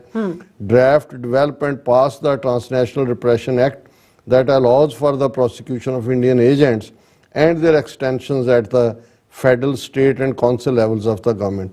ਕਿ ਜਿਵੇਂ ਅਮਰੀਕਾ ਦੇ ਵਿੱਚ ਟ੍ਰਾਂਸਨੈਸ਼ਨਲ ਰਿਪਰੈਸ਼ਨ ਬਿੱਲ ਆਇਆ ਹੋਇਆ, ਇਵੇਂ ਕੈਨੇਡਾ ਵੀ ਇਸ ਨੂੰ ਪਾਸ ਕਰੇ ਤਾਂ ਕਿ ਇੰਡੀਅਨ ਏਜੰਟਸ ਨੂੰ ਜਿਹੜੇ ਇੱਥੇ ਆ ਕੇ ਇੰਟਰਫੀਅਰ ਕਰਦੇ ਨੇ ਔਰ ਉਹ ਉਹਨਾਂ ਨੂੰ ਜਵਾਬਦੇਹ ਬਣਾਇਆ ਜਾਏ। Investigate and prosecute the offenders of Hindu temple attacks and report the results of these prosecutions to the public. ਕਿ ਜਿਨ੍ਹਾਂ ਨੇ ਕਰਤੂਤ ਕੀਤੀ ਹੈ ਉਹਨਾਂ ਨੂੰ ਐਕਸਪੋਜ਼ ਕੀਤਾ ਜਾਏ ਔਰ ਇਹ ਪ੍ਰੋਸੀਕਿਊਟ ਕੀਤਾ ਜਾਏ ਔਰ ਇਹ ਦੱਸਿਆ ਜਾਏ ਲੋਕਾਂ ਨੂੰ ਵੀ ਇਸ ਜਾਂਚ ਚੋਂ ਕੀ ਨਿਕਲਿਆ। Hold A federal parliamentary inquiry into Indian interference in Australia, the methods of operation and the measures taken by our sovereign Australian defence system। ਕਿ ਇੱਕ ਫੈਡਰਲ ਪਾਰਲੀਮੈਂਟਰੀ ਇਨਕੁਆਇਰੀ ਹੋਏ ਇੰਡੀਆ ਦੀ ਇੰਟਰਫੇਰੈਂਸ ਜਿਹੜੀ ਆਸਟ੍ਰੇਲੀਆ 'ਚ ਹੈ, ਉਹਨਾਂ ਦਾ ਜਿਹੜਾ ਉਹ ਮੋਡ ਕੀ ਹੈ ਆਪਰੇਸ਼ਨ ਦਾ, ਔਰ ਇਸ ਦੇ ਉੱਤੇ ਆਸਟ੍ਰੇਲੀਅਨ ਡਿਫੈਂਸ ਸਿਸਟਮ ਨੇ ਉਹਨੂੰ ਰੋਕਣ ਦੇ ਲਈ ਕੀ ਜਿਹੜੇ ਨੇ ਉਹ ਤਰੀਕੇ ਅਪਣਾਏ ਨੇ ਜਾਂ ਕੀ ਉਹਨਾਂ ਨੇ ਕਾਰਜ ਕੀਤਾ। ਫਿਰ 5ਵਾਂ ਕਿ at the federal, state and council levels educate and enforce reporting of existing foreign agent operation and interference protocol set up by ASIO। ਕਿ ਜਿਹੜੇ ASIO ਦੇ ਪ੍ਰੋਟੋਕੋਲ ਨੇ ਜਾਂ ਉਹਨਾਂ ਦੇ ਸਟੈਂਡਰਡ ਆਪਰੇਸ਼ਨ ਨੇ ਉਹ ਫੈਡਰਲ, ਸਟੇਟ ਔਰ ਕੌਂਸਲ ਲੈਵਲਸ ਦੇ ਉੱਤੇ ਇਹਨਾਂ ਨੂੰ ਐਜੂਕੇਟ ਕਰੋ ਆਪਣੇ ਲਾ ਐਨਫੋਰਸਿੰਗ ਔਰ ਇੰਟੈਲੀਜੈਂਸ ਆਫੀਸ਼ੀਅਲਸ ਨੂੰ। ਔਰ last, identify false media outlets weather print ਔਰ social media as identified by Disinfosys Lab, European Union, that are operating in Australia to vilify and incite hate crimes against Sikhs। ਅਸੀਂ ਡਿਸਇਨਫੋ lab ਦੀ ਗੱਲ ਕਈ ਵਾਰ ਕੀਤੀ ਹੈ। 650 ਤੋਂ ਜ਼ਿਆਦਾ ਇਸ ਕਿਸਮ ਦੇ ਫੇਕ ਅਕਾਊਂਟ NGOs ਔਰ ਉਹਨਾਂ ਨੇ ਕ੍ਰੀਏਟ ਕੀਤੇ ਨੇ। ਉਹਨਾਂ ਨੇ ਕਿਹਾ ਜੀ ਆਸਟ੍ਰੇਲੀਆ 'ਚ ਵੀ ਇਹਨਾਂ ਨੂੰ ਆਈਡੈਂਟੀਫਾਈ ਕਰੋ। ਔਰ ਅਖੀਰ 'ਚ ਉਹਨਾਂ ਨੇ ਕਿਹਾ ਕਿ ਵੀ ਅਸੀਂ ਵੀ stand ready to offer a helping hand to our equal and fellow Australians. We are dedicated to catering everyone's basic needs and offer support and resistance to the ongoing Indian interference seen recently in Australia। So ਅਸੀਂ ਸਮਝਦੇ ਹਾਂ ਵੀ ਬਹੁਤ well ਡਰਾਫਟਡ ਹੈ। ਹੁਣ ਮੈਂ ਆਪਣੀ technical team ਨੂੰ ਕਹਾਂਗਾ ਕਿ ਮਿਸਟਰ ਡੇਵਿਡ ਸ਼ੂਬ੍ਰਿਜ, ਜਿਵੇਂ ਉਹਨਾਂ ਨੇ ਮਿਸਟਰ ਬਰਗੈਸ ਨੂੰ ਘੇਰਿਆ ਆਸਟ੍ਰੇਲੀਅਨ ਡਾਇਰੈਕਟਰ ਨੂੰ ਇੰਟੈਲੀਜੈਂਸ ਨੂੰ, ਉਹ ਦਿਖਾ ਦੇਣ ਔਰ ਇਹਦੇ ਨਾਲ ਇਹ ਸੈਗਮੈਂਟ ਕਲੋਜ਼ ਹੋਏਗਾ। ਬਿਲਕੁਲ। The Canadian government has raised concerns about the alleged role of a foreign government in the murder of Canadian Sikh leader Hardeep Singh Nijjar. And it's understood that some of the information they relied upon, critical information, was shared as part of the Five Eyes partnership. Was that information shared with Australia? You'd appreciate I don't talk about what my partners share with us in general, but yes, I was aware of that matter. And it's it's an extraordinary serious concern to have a foreign government involved in the murder of any citizen in their country, a very serious concern. And I assume you'd agree this falls within that category of very serious concerns? Definitely agree with that. And indeed, I think you were quoted of saying that there's no doubt any allegation of any country being accused of carrying out an execution of a citizen in that country. It's a serious allegation and something that we don't do and something that nations should not do. That sounds like an accurate Correct. summary.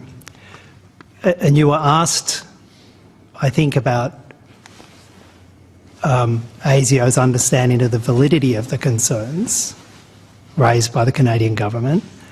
And the quote that's given is that you had no reason to dispute what the Canadian government has said in this matter. That's correct. Has the Australian government raised any concerns that you're aware of with the Indian government over this incident? Senator, I don't think that's for me to comment on. Does ASIO have any reason to fear that potential threats of this nature may occur in Australia? Thank you, Senator.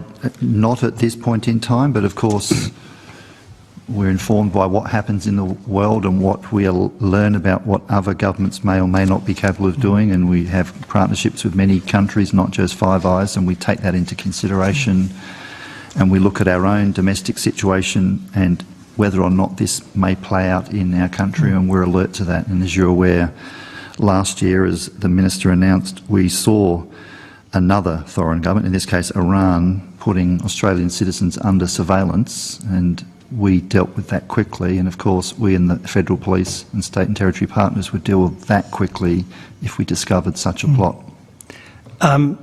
Has there been any outreach between ASIO and the Sikh community in particular about the anxiety they're feeling following the incident in Canada? So ASIO's engagement is for intelligence purposes. Yeah. The broader community engagement is done by Home Affairs, but I'm aware of how members of the Australian diaspora communities and that community in particular feels about this subject, yes. Yeah, and those concerns have been raised with my office, and I'm sure I'm not the only office where those concerns have been raised.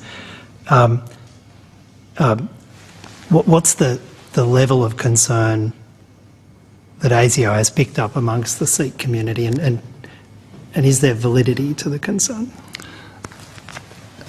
Validity, not in the sense that there's going to be a sanctioned hit against any of them. Of course, we're not all seeing and all knowing, Indeed. but I get the concern.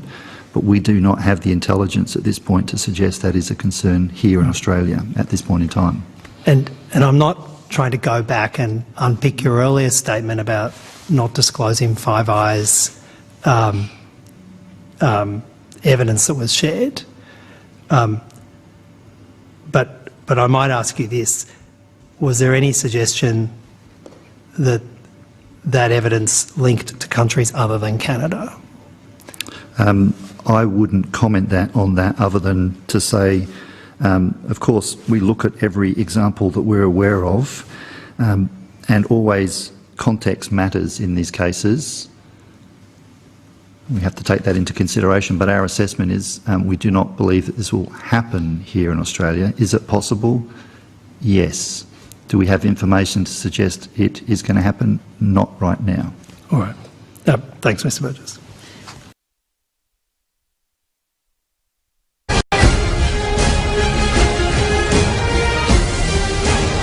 ਕੀ ਤੁਹਾਨੂੰ 30, 40 ਜਾਂ 50 ਦਿਨ wait ਕਰਨੀ ਪੈ ਰਹੀ ਹੈ ਤੁਹਾਡੇ check ਲਈ?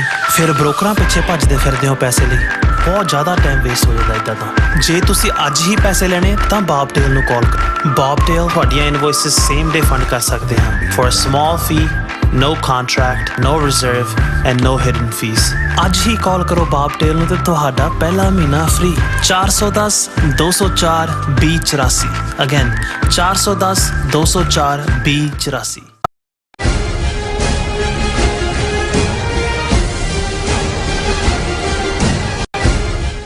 Viewers, welcome back on program. So viewers, ਸਾਨੂੰ ਖੁਸ਼ੀ ਹੈ ਕਿ ਜਿਹੜਾ ਟੀਵੀ 84 ਦੇ ਪਲੇਟਫਾਰਮ ਰਾਹੀਂ ਸਾਡੇ ਸਾਹਮਣੇ ਸ਼ਾਇਰਾਂ ਦਾ ਜਿਹੜਾ ਟੈਲੈਂਟ ਹੈ ਉਹ ਵੀ ਜ਼ਾਹਿਰ ਹੋ ਰਿਹਾ ਹੈ ਔਰ ਤਾਜ਼ਾ ਸਥਿਤੀ ਦੇ ਉੱਤੇ ਸਾਡੇ ਵੀ ਟੋਰਾਂਟੋ ਤੋਂ ਜਿਹੜੇ ਸਰਦਾਰ ਸੰਤੋਖ ਸਿੰਘ ਭਾਊ ਅਤੇ ਅੰਗਰੇਜ਼ੀ ਪੰਜਾਬੀ ਦੇ ਸ਼ਾਇਰ ਸ਼ੇਰਬਾਜ਼ ਸਿੰਘ ਢੱਲੋਂ ਹੋਰਾਂ ਵੱਲੋਂ ਸਾਨੂੰ ਜਿਹੜੀਆਂ ਨਜ਼ਮਾਂ ਨੇ ਉਹ ਪ੍ਰਾਪਤ ਹੋਈਆਂ ਨੇ ਜਿਹੜੀਆਂ ਆਪਾਂ ਤੁਹਾਡੇ ਨਾਲ ਸ਼ੇਅਰ ਕਰਨ ਜਾ ਰਹੇ ਹਾਂ ਔਰ ਨਾਲ ਹੀ ਜਿਹੜੇ ਤੁਹਾਡੇ ਲਾਈਵ ਮੈਸੇਜ ਨੇ ਉਹ ਵੀ ਆਪਾਂ ਲਵਾਂਗੇ। ਸੋ ਅਸੀਂ ਚਾਹਾਂਗੇ ਕਿ ਤੁਸੀਂ ਇਸੇ ਤਰ੍ਹਾਂ ਬਣੇ ਰਹਿਣਾ ਦੇਖਣ ਸੁਣਨ ਲਈ ਲਿਖਣ ਲਈ ਤੁਹਾਡਾ ਸਭ ਦਾ ਬਹੁਤ ਬਹੁਤ ਧੰਨਵਾਦ ਜੀ। ਡਾਕਟਰ ਸਾਹਿਬ ਕੀ ਵਿਚਾਰਾਂ ਨੇ? ਦੇਖੋ ਅਸੀਂ ਸਿੱਧਾ ਹੀ ਕਵਿਤਾਵਾਂ ਦੇ ਸਵਾਦ ਤੇ ਜਾਂਦੇ ਹਾਂ। ਨਜ਼ਮਾਂ ਦਾ ਇੱਕ ਆਪਣਾ ਨਸ਼ਾ ਹੁੰਦਾ ਹੈ ਬਿਲਕੁਲ ਔਰ ਭਾਈ ਸੰਤੋਖ ਸਿੰਘ ਭਾਊ ਜੀ ਦੀ ਨਜ਼ਮ ਹੈ ਹੁਕਮ ਅਕਾਲ ਦਾ। ਜੀ ਅਵਲ ਅੱਲਾ ਅਕਾਲ ਦਾ ਹੁਕਮ ਹੋਇਆ ਲੱਗੀ ਹਵਾ ਆਜ਼ਾਦੀ ਦੀ ਵਗਣ ਮੀਆਂ ਨਕਸ਼ਾ ਛਪ ਗਿਆ ਆਜ਼ਾਦ ਪੰਜਾਬ ਵਾਲਾ ਗੱਲਾਂ ਜੱਗ ਤੇ ਲੱਗੀਆਂ ਚੱਲਣ ਮੀਆਂ ਤਿਆਰ ਹੋ ਗਏ ਪੰਜਾਬ ਦੇ ਲੋਕ ਸਾਰੇ ਮੋਰਚੇ ਸ਼ਾਂਤਮਈ ਲੱਗੇ ਲੱਗਣ ਮੀਆਂ ਐਸਾ ਸ਼ਹੀਦ ਹਰਦੀਪ ਦਾ ਖੂਨ ਡੁੱਲਾ ਰੰਗ ਦੇਸ਼ ਨੂੰ ਲੱਗਾ ਲੱਗਣ ਮੀਆਂ ਅਮਰੀਕਾ ਕੈਨੇਡਾ ਆ ਖੜ ਗਿਆ ਨਾਲ ਸਾਡੇ ਹਵਾ ਹੱਕ ਸੱਚ ਦੀ ਲੱਗੀ ਵਗਣ ਮੀਆਂ ਨੰਗਾ ਹੋ ਗਿਆ ਜ਼ਾਲਮ ਜਹਾਨ ਅੰਦਰ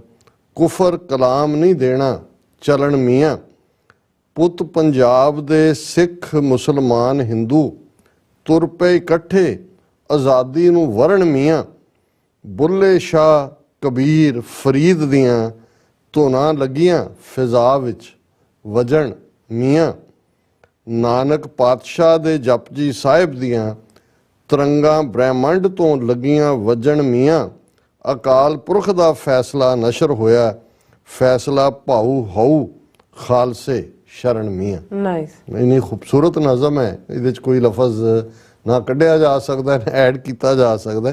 ਜਦੋਂ ਉਹਨਾਂ ਨੇ ਸਾਂਝੇ ਪੰਜਾਬ ਦੀ ਗੱਲ ਕੀਤੀ ਜਿੱਥੇ ਕਿਉਂਕਿ ਇਹ ਉਸ ਭਰਮ ਨੂੰ ਵੀ ਤੋੜਦਾ ਹੈ ਜਿੱਥੇ ਖਾਲਿਸਤਾਨ ਲਫ਼ਜ਼ ਉੱਥੇ ਸਿਰਫ ਸਿੱਖ ਹੋਣਗੇ ਅੰਮ੍ਰਿਤਧਾਰੀ ਹੋਣਗੇ ਫਲਾਣਾ। ਉਹਨਾਂ ਨੇ ਆਪਣੀ ਗੱਲ ਕਰਨ ਤੋਂ ਪਹਿਲਾਂ ਜਿੱਥੇ ਉਹਨਾਂ ਨੇ ਪੰਜਾਬ ਦੇ ਸਿੱਖਾਂ ਦੀ ਮੁਸਲਮਾਨ ਹਿੰਦੂਆਂ ਦੀ ਕਿ ਭਾਈ ਇਕੱਠੇ ਹੋ ਕੇ ਅਸੀਂ ਆਜ਼ਾਦੀ ਨੂੰ ਵਰਨ ਤੁਰ ਪਏ ਔਰ ਬੁੱਲੇ ਸ਼ਾਹ ਦੀ ਗੱਲ ਹੈ ਕਬੀਰ ਸਾਹਿਬ ਦੀ ਗੱਲ ਹੈ ਫਰੀਦ ਸਾਹਿਬ ਦੀ ਗੱਲ ਹੈ ਤੇ ਫਿਰ ਗੁਰੂ ਨਾਨਕ ਦੀ ਜਪਜੀ ਦੀਆਂ ਤਰੰਗਾਂ ਬ੍ਰਹਿਮੰਡ 'ਚ ਨੇ ਔਰ ਇਹ ਵੀ ਅਕਾਲ ਪੁਰਖ ਦਾ ਫੈਸਲਾ ਨਸ਼ਰ ਹੋਇਆ ਫੈਸਲਾ ਭਾਊ ਹੋਊ ਖਾਲਸੇ ਸ਼ਰਨ ਮੀਆਂ।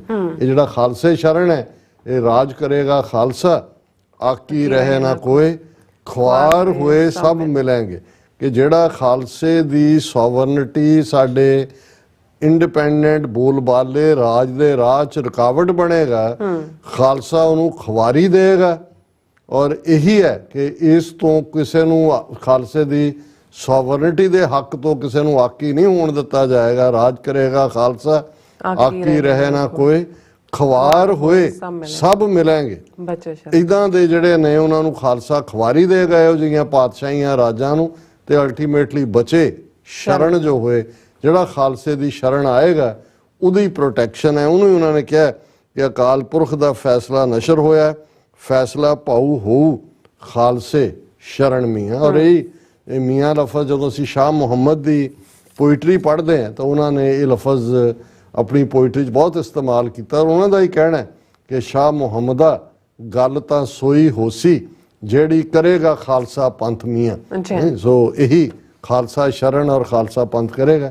ਸਾਡੇ ਵੀਰ ਸਰ ਸ਼ੇਰਬਾਜ਼ ਸਿੰਘ ਢਿੱਲੋਂ ਜਿਨ੍ਹਾਂ ਦੀ ਅੰਗਰੇਜ਼ੀ ਨਜ਼ਮ ਜਦੋਂ ਅਸੀਂ ਪਿਛਲੇ ਦਿਨਾਂ 'ਚ ਸ਼ੇਅਰ ਕੀਤੀ ਤਾਂ ਬਹੁਤ ਸਾਰੇ ਕਾਮੈਂਟ ਉਹਨਾਂ ਦੇ ਉਸ ਟੈਲੈਂਟ ਦੀ ਤਾਰੀਫ ਦੇ ਵਿੱਚ ਆਏ ਔਰ ਜਿਹੜੇ ਸਾਡੇ ਅੰਗਰੇਜ਼ੀ ਪੋਇਟਰੀ ਨੂੰ ਪਿਆਰ ਕਰਨ ਵਾਲੇ ਨੇ ਉਹਨਾਂ ਨੇ ਤਾਂ ਵਾਹ ਵਾਹ ਵਾਹ ਵਾਹ ਦੀਆਂ ਧੁਨਾਂ ਗੁੰਜਾਈਆਂ ਔਰ ਉਹਦੇ 'ਚ ਤੋਂ ਬਾਅਦ ਉਹਨਾਂ ਨੇ ਸਾਨੂੰ ਪੰਜਾਬੀ 'ਚ ਆਪਣੀ ਇੱਕ ਲਿਖਤ ਲਿਖੀ ਸੀ ਤੁਹਾਨੂੰ ਵੀ ਉਹਨਾਂ ਨੇ ਨਾਲ ਬੀਬਾ ਨੀਲਮ ਕੌਰ ਕਰਕੇ ਐਡਰੈਸ ਕੀਤਾ ਸੀ ਔਰ ਉਹਨਾਂ ਨੇ ਕਿਹਾ ਵੀ ਤੁਸੀਂ 17 ਅਕਤੂਬਰ ਦੇ ਲਾਈਵ ਪ੍ਰੋਗਰਾਮ ਸੱਚੋ ਸੱਚ ਇਸ ਨਿਮਾਣੇ ਦੀ ਕਵਿਤਾ ਨੂੰ ਮਾਣ ਦੇ ਕੇ ਤੁਸੀਂ ਮੇਰਾ ਬਹੁਤ ਹੌਸਲਾ ਵਧਾਇਆ। ਹੁਣ ਇੱਕ ਹੋਰ ਕਵਿਤਾ ਮੈਂ ਅੱਜ ਭੇਜ ਰਿਹਾ ਉਮੀਦ ਕਰਦਾ ਵੀ ਇਹ 17 ਵੀ ਸਾਡੀ ਅੱਗੇ ਵੱਧ ਰਹੀ ਗੱਡੀ ਦੀ ਟੈਂਕੀ ਵਿੱਚ ਤੇਲ ਪਾਏਗੀ। ਉਹਨਾਂ ਨੇ ਅਟੈਚਮੈਂਟ ਰੂਪ 'ਚ ਭੇਜੀ ਔਰ ਇਹ ਬਰੀਫ ਪੰਜਾਬੀ ਦੇ ਵਿੱਚ ਸੀ ਪਰ ਸ਼ਾਇਦ ਉਹਨਾਂ ਨੂੰ ਇਹ ਲੱਗਾ ਹੋਇਆ ਵੀ ਅਸੀਂ ਜਿਹੜਾ ਇਹਨੂੰ ਮੈਂ ਕੱਢ ਲਿਆ ਸੀ ਇਹਨਾਂ ਨੂੰ ਮੈਂ ਢੁਕਵੇਂ ਸਮੇਂ ਦੀ ਉਡੀਕ ਸੀ ਕਿ ਜਿਹਦੇ 'ਚ ਕਿ ਉਹਦੇ 'ਚ ਹੋਏ ਪਰ ਅੱਜ ਕਿਉਂਕਿ ਇਹ ਸੈਗਮੈਂਟ ਹੀ ਅਸੀਂ ਨਜ਼ਮਾਂ ਨੂੰ ਜਿਹੜਾ ਉਹ ਅਰਪਿਤ ਕੀਤਾ, ਡੈਡੀਕੇਟ ਕੀਤਾ। ਇਹ ਪੰਜਾਬੀ 'ਚ ਹੈ ਔਰ ਜਿਸ ਖੂਬਸੂਰਤੀ ਨਾਲ ਉਹਨਾਂ ਨੇ ਅੰਗਰੇਜ਼ੀ 'ਚ ਪਹਿਲੀ ਨਜ਼ਮ ਲਿਖੀ, ਇੱਕ ਛੋਟੀ ਨਜ਼ਮ ਉਹਨਾਂ ਦੀ ਅੰਗਰੇਜ਼ੀ 'ਚ ਵੀ ਆਈ ਹੈ, ਉਹ ਵੀ ਮੈਂ ਸ਼ੇਅਰ ਕਰਾਂਗਾ, ਪਰ ਪੰਜਾਬੀ ਵੀ ਉਹਨਾਂ ਦੀ ਬਹੁਤ ਖੂਬਸੂਰਤ ਨਜ਼ਮ ਹੈ। ਕਿਹੜੇ ਰਾਏ ਤੁਰ ਪਿਆ ਮੈਂ, ਉਹ ਵਕਤ ਬੜਾ ਕਲੋਟਾ ਸੀ, ਭੁੱਲ ਗਿਆ ਮੈਂ ਫਿਤਰਤ ਉਹਦੀ, ਉਹ ਮੁੱਢ ਕਦੀਮੋਂ ਖੋਟਾ ਸੀ, 47 ਤੱਕ ਦਾ ਮੇਰਾ ਬਣਿਆ, ਫਿਰ ਕੱਢ ਵਿਖਾਇਆ ਸੋਟਾ ਸੀ। ਇਹ ਟ੍ਰੇਟਰ ਕਹਾਣੀ ਗਦਾਰੀ ਦੀ 47 ਦੀ।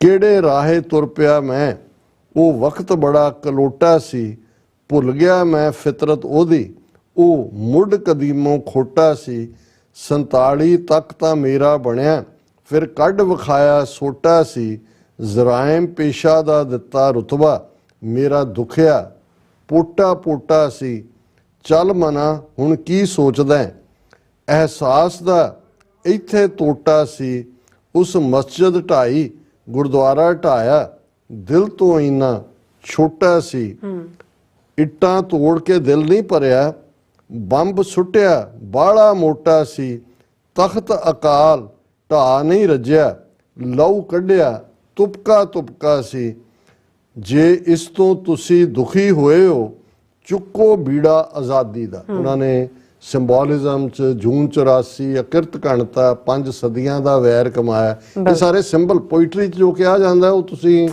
10 ਨਾਵਲ ਲਿਖ ਕੇ ਨਹੀਂ ਕਹਿ ਸਕਦੇ, ਜੋ ਪੋਇਟਰੀ ਦੀਆਂ 10-17 ਕਹਿ ਦਿੰਦੀਆਂ ਨੇ। ਜੇ ਇਸ ਤੋਂ ਤੁਸੀਂ ਦੁਖੇ ਹੋਏ ਹੋ, ਚੁੱਕੋ ਬੀੜਾ ਆਜ਼ਾਦੀ ਦਾ, ਇਸੇ ਨਾਲ ਹੀ ਅੰਤ ਹੋਣਾ ਹੈ, ਸਿੰਘੋ ਤੁਹਾਡੀ ਬਰਬਾਦੀ ਦਾ, ਅੱਖਾਂ ਖੋਲੋ ਵੋਟਾਂ ਪਾ ਲਓ, ਰਾਹ ਫੜੋ ਇਨਕਲਾਬੀ ਦਾ, ਇਸ ਤੋਂ ਬਿਨਾਂ ਗੱਲ ਨਹੀਂ ਬਣਨੀ, ਮੌਸਮ ਆਇਆ ਆਜ਼ਾਦੀ ਦਾ। ਸੋ ਇਹਨਾਂ ਦੀ ਖੂਬਸੂਰਤ ਨਜ਼ਮ ਹੈ ਔਰ ਅੰਗਰੇਜ਼ੀ ਦੀ ਨਜ਼ਮ ਜਿਹੜੀ ਬਹੁਤ ਖੂਬਸੂਰਤ ਹੈ। ਔਰ ਇਨ ਪੰਜਾਬ's fields where hopes once bloomed, India's false promises like shadows loomed, extended freedom, a dream so bright, but broken vows cast endless night। ਇਹ ਕਿ ਅਸੀਂ ਸਿੱਖਾਂ ਨੂੰ ਭਾਰਤ ਦੇ ਉੱਤਰ 'ਚ ਇੱਕ ਖਿੱਤਾ ਦਿਆਂਗੇ ਤਾਂ ਕਿ they may also be able to experience the glow of freedom। in Punjab's fields where hopes once bloomed, Punjab ਦੇ ਖੇਤਾਂ ਜਿੱਥੇ ਕਦੇ ਆਸਾਂ ਦਾ ਫੁੱਲ ਜਿਹੜੀ ਹੈ ਉਹ ਬਲੂਮ ਕਰਦੇ ਸੀ। India's false promises like shadows loomed, ਝੂਠੇ ਵਾਅਦੇ ਉਹ ਪਰਛਾਵਿਆਂ ਵਾਂਗ ਜਿਹੜੇ ਨੇ ਉਹ ਪਿੱਛਾ ਕਰਦੇ ਨੇ। extended freedom, a dream so bright, but broken vows cast endless night, ਜਿਹੜੇ ਉਹ ਵਾਅਦੇ ਜਿਹੜੇ ਕਦੇ ਵਫਾ ਨਹੀਂ ਹੋਏ ਉਹ ਤੁਹਾਡੀਆਂ ਰਾਤਾਂ ਨੂੰ ਵੀ ਜਿਹੜਾ ਤੁਹਾਨੂੰ ਪਰੇਸ਼ਾਨ ਕਰਦੇ ਨੇ। waters that flowed so pure, so clear, now stained with deceit, breeding fear, soil once fertile, now scattered and worn, human power silenced, dreams were torn। ਜਿਹੜੇ ਕਦੇ ਪੰਜਾਬ ਦੇ ਪਾਣੀ ਜਿਹੜੇ ਬਿਲਕੁਲ ਨਿਸ਼ਕਪਟ ਸਾਫ਼ ਨਿਰਮਲ ਵਗਦੇ ਸੀ, ਹੁਣ ਉਹਨਾਂ ਪਾਣੀਆਂ ਦੇ ਵਿੱਚ ਧੋਖਾ ਹੈ, ਇੱਕ ਖੌਫ ਭਰਪਾ ਕੀਤਾ ਗਿਆ। ਜਿਹੜੀ ਧਰਤੀ ਬਹੁਤ ਉਪਜਾਊ ਬਹੁਤ ਫਰਟਿਲ ਸੀ, ਜਿਹੜੀ ਜ਼ਰਖੇਜ਼ ਸੀ, ਹੁਣ ਉਸ ਦੇ ਉੱਤੇ ਧੱਬੇ ਨੇ, ਉਸ ਨੂੰ ਜਿਹੜਾ ਹਿਊਮਨ ਪਾਵਰ ਨੂੰ ਚੁੱਪ ਕਰਾ ਦਿੱਤਾ ਗਿਆ। ਜਿਹੜੇ ਸੁਪਨੇ ਸੀ ਉਹ ਤਾਰ-ਤਾਰ ਕਰ ਦਿੱਤੇ ਗਏ ਨੇ। waters that flowed so pure, so clear, now stained with deceit, breeding fear, soil once fertile, now scarred and worn, human power silenced, dreams were torn, youth, the strength, the nation's might, trapped in chains, robbed of their flight, industries once thriving, now decay, in Punjab struggle they lost their way। ਕਿ ਉਹ ਨੌਜਵਾਨ ਜਿਹੜੇ ਕਿਸੇ ਵੀ ਕੌਮ ਦੀ ਖਿੱਤੇ ਦੀ ਤਾਕਤ ਹੁੰਦੇ ਨੇ, ਉਹਨਾਂ ਨੂੰ ਜਿਹੜਾ ਟਰੈਪ ਬੇੜੀਆਂ ਔਰ ਹਥਕੜੀਆਂ 'ਚ ਕੀਤਾ ਹੋਇਆ, ਉਹਨਾਂ ਦੀ ਇਮੈਜੀਨੇਸ਼ਨ ਜਿਹਦੇ ਥੱਲੇ ਉਹਨਾਂ ਨੇ ਅਸਮਾਨਾਂ ਨੂੰ ਦੀਆਂ ਉਡਾਰੀਆਂ ਲਾਉਣੀਆਂ ਸੀ, ਉਹ ਸਾਰੀਆਂ ਤੋਂ ਉਹਨਾਂ ਨੂੰ ਮਹਿਰੂਮ ਕਰ ਦਿੱਤਾ ਗਿਆ। ਜਿਹੜੀ ਪੰਜਾਬ ਦੇ ਵਿੱਚ ਕਦੇ ਇੰਡਸਟਰੀ ਜਿਹੜੀ ਕਿ ਬਹੁਤ ਤਰੱਕੀ ਕਰਦੀ ਸੀ, ਇਸ ਵੇਲੇ ਮੁਕੰਮਲ ਤਬਾਹੀ ਦੇ ਰਸਤੇ ਤੇ ਹੈ। क्योंकि सब कुछ ही सारे ही अपना रस्ता भुले ने।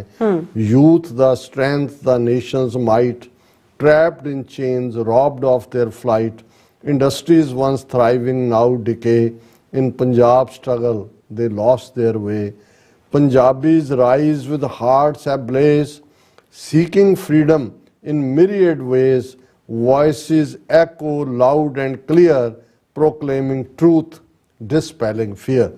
कि पंजाबी जिन्हां दे अंदर वो आज़ादी दी शमा रोशन है, ਉਹ ਅੱਡ-ਅੱਡ ਤਰੀਕਿਆਂ ਦੇ ਨਾਲ ਆਪਣੀ ਗੱਲ ਆਜ਼ਾਦੀ ਨੂੰ ਅੱਗੇ ਤੋਰ ਰਹੇ ਨੇ। ਆਵਾਜ਼ਾਂ ਫਜ਼ਾ ਦੇ ਵਿੱਚ ਬੜੀਆਂ ਉੱਚੀਆਂ ਨੇ, ਐਕੋ 'ਚ ਨੇ, ਔਰ ਇਹ ਸੱਚ ਦੀ ਆਵਾਜ਼ ਹੈ ਜਿਹੜੀ ਡਰ ਨੂੰ ਤੋੜ ਕੇ ਭਜਾ ਦਿੰਦੀ ਹੈ, ਪਾਸੇ ਕਰ ਦਿੰਦੀ ਹੈ।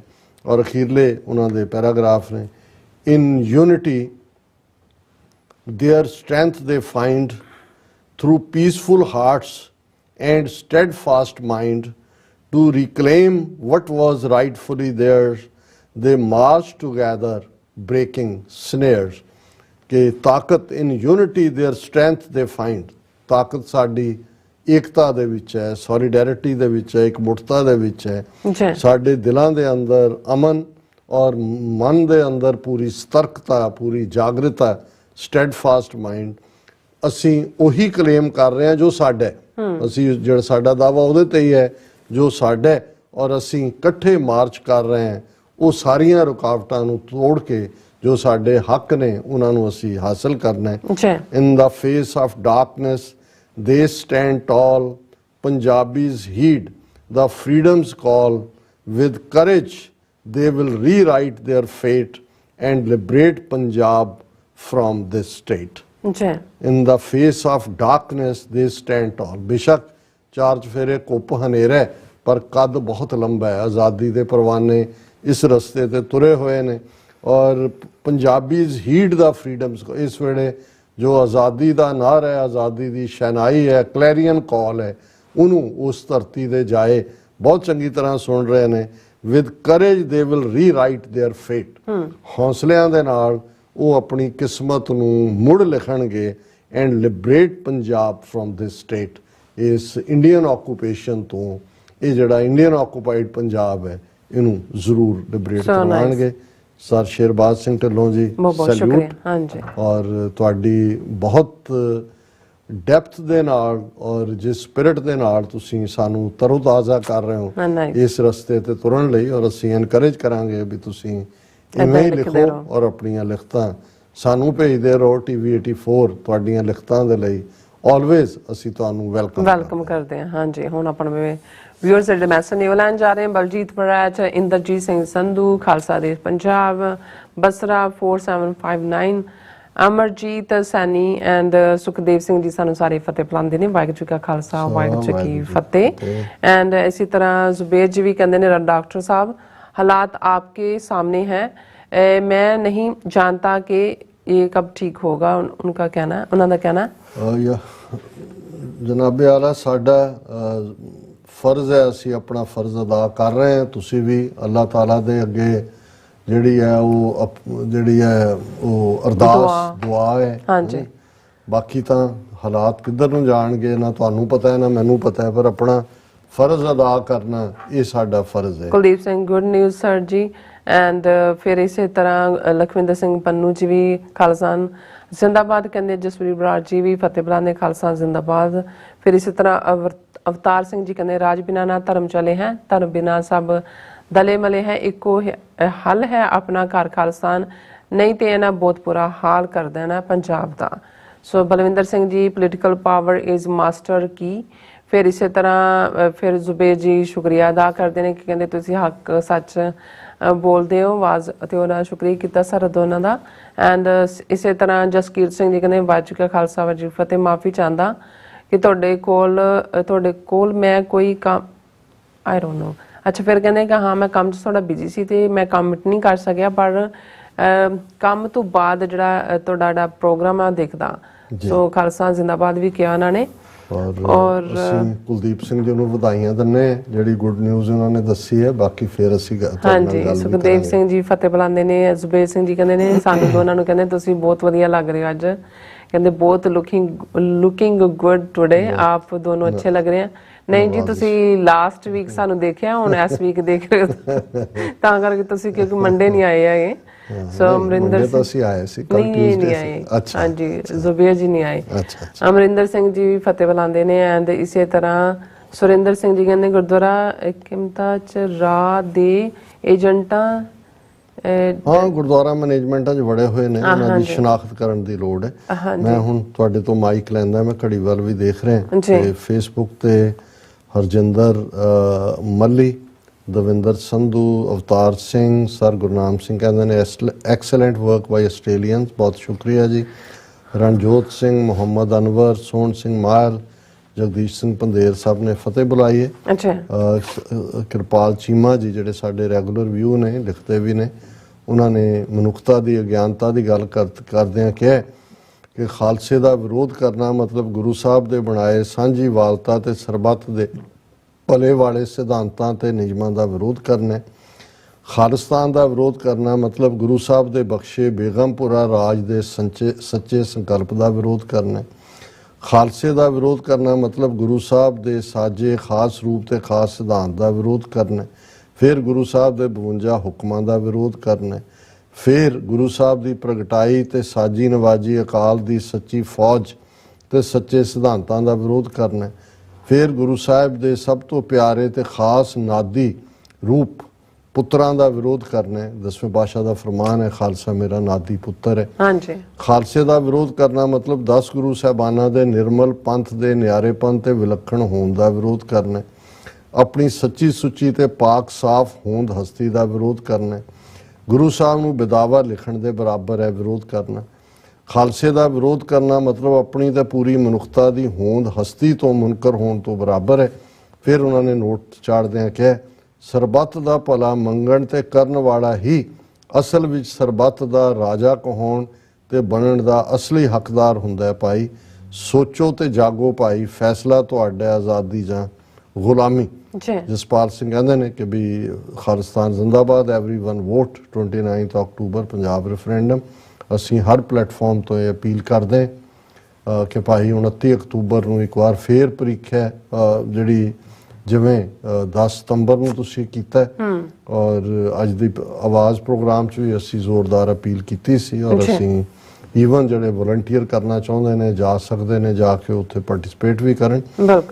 ਸੁਰਿੰਦਰ ਧਾਲੀਵਾਲ ਉਹਨਾਂ ਨੇ ਜ਼ਿੰਦਾਬਾਦ ਖਾਲਿਸਤਾਨ ਕਿਹਾ। ਕਮਲ ਸਿੰਘ ਕਹਿੰਦੇ ਨੇ ਕਿਸੇ ਸੱਜਣ ਨੇ ਇੰਡੀਆ ਦੇ ਕੈਨੇਡਾ ਤੋਂ ਆਪਣੇ ਵੀਜ਼ੇ ਖੋਲ੍ਹਣ ਤੇ ਇਹ ਪੋਸਟ ਲਿਖੀ ਹੈ ਜੋ ਬਹੁਤ ਢੁੱਕਦੀ ਹੈ। ਇੱਕ ਬੀਬੀ ਘਰਦਿਆਂ ਨਾਲ ਰੁੱਸ ਕੇ ਘਰੋਂ ਬਾਹਰ ਨਿਕਲ ਕੇ ਦੂਰ ਟਾਹਲੀ ਹੇਠਾਂ ਜਾ ਬੈਠੀ। ਸਾਰਾ ਦਿਨ ਬੈਠੀ ਰਹੀ, ਕੋਈ ਮਨਾਉਣ ਹੀ ਨਹੀਂ ਆਇਆ। ਸ਼ਾਮ ਨੂੰ ਜਦੋਂ ਵੱਗ ਚਰ ਕੇ ਵਾਪਸ ਆਉਂਦਾ ਦੇਖਿਆ ਤਾਂ ਕੱਟੇ ਦੀ ਪੂਛ ਫੜ ਕੇ ਘਰ ਨੂੰ ਤੁਰੀ ਆਵੇ, ਨਾਲੇ ਕਹੀ ਜਾਵੇ ਇਹ ਹੀ ਨਹੀਂ ਹਟਿਆ ਕਿ ਚੱਲ ਘਰ, ਮੇਰਾ ਤਾਂ ਕੋਈ ਨਹੀਂ ਸੀ, ਇਹ ਮੇਰਾ ਬਹੁਤ ਤੇਜ਼ ਕਰਦਾ ਹੈ। ਕੱਟੇ ਦੀ ਪੂਛ ਫੜ ਕੇ ਆ ਰਹੇ ਵੀ ਮੈਂ ਤਾਂ ਨਹੀਂ ਸੀ ਆਉਂਦੀ, ਇਹ ਹੀ ਮੇਰਾ ਤੇਜ਼ ਕਰਦਾ, ਮੈਨੂੰ ਕਹਿੰਦਾ ਚੱਲ ਘਰ। ਸੋ ਗੱਲ ਬਿਲਕੁਲ ਤੁਸੀਂ ਠੀਕ ਢੁਕਵੀਂ ਕਹੀ ਹੈ। ਥੁੱਕਿਆ ਚੱਟਣਾ ਵੀ ਹੈ ਪਰ ਇਹ ਵੀ ਬੜਾ ਢੁਕਵੀਂ ਉਦਾਹਰਣ ਹੈ। ਇਸੇ ਤਰ੍ਹਾਂ ਮੁਹੰਮਦ ਅਨਵਰ ਜੀ, ਸੁਰਿੰਦਰ ਧਾਲੀਵਾਲ, ਜਗਦੀਪ ਸਿੰਘ ਸੰਧੂ ਜਿਹੜੇ ਸਾਡੇ ਰੈਗੂਲਰ ਵਿਊਅਰ ਨੇ ਆਸਟ੍ਰੇਲੀਆ ਤੋਂ, ਉਹਨਾਂ ਨੂੰ ਵੀ ਫਤਿਹ। ਰਾਜਵਿੰਦਰ ਸਿੰਘ, ਜਸਬੀਰ ਸਿੰਘ, ਦੀਪ ਸਿੰਘ ਕਹਿੰਦੇ ਨੇ ਇਜ਼ਰਾਈਲ ਵਾਲਿਆਂ ਨੂੰ ਗਜ਼ਾ ਦਾ ਹਸਪਤਾਲ ਨਾਲ ਹੀ ਲੈ ਕੇ ਜਾਏਗਾ ਜੋ ਉਹਨਾਂ ਦੇ ਮਿਸਾਈਲ ਮਾਰ ਕੇ ਢਾਇਆ ਹੈ, ਜਿੱਥੇ 500 ਤੋਂ ਵੱਧ ਜਾਨਾਂ ਗਈਆਂ ਹਨ। ਇਸੇ ਤਰ੍ਹਾਂ ਉਹਨਾਂ ਨੇ ਕਿਹਾ ਕਿ ਜੀ ਮੂਤ ਪੀਣੇ ਭਾਰਤ ਨੇ ਵੀ ਗਜ਼ਾ ਨੂੰ ਏਡ ਭੇਜੀ ਹੈ ਜਿਹੜੀ ਜੇ ਚੰਗੇ ਹੋਣ ਤਾਂ ਮੋੜ ਦੇਣ। ਅਖੀਰਲਾ ਮੈਸੇਜ ਰਾਜਵਿੰਦਰ ਸਿੰਘ ਹੋਰਾਂ ਦਾ। ਉਹਨਾਂ ਨੇ ਕਿਹਾ doctor Sahib politicians in the US should pay attention to at least Jewish people protesting against war and standing for Palestine. If Palestine has equal firepower, it could not have been happening. ਤੁਸੀਂ ਬਿਲਕੁਲ ਠੀਕ ਕਿਹਾ।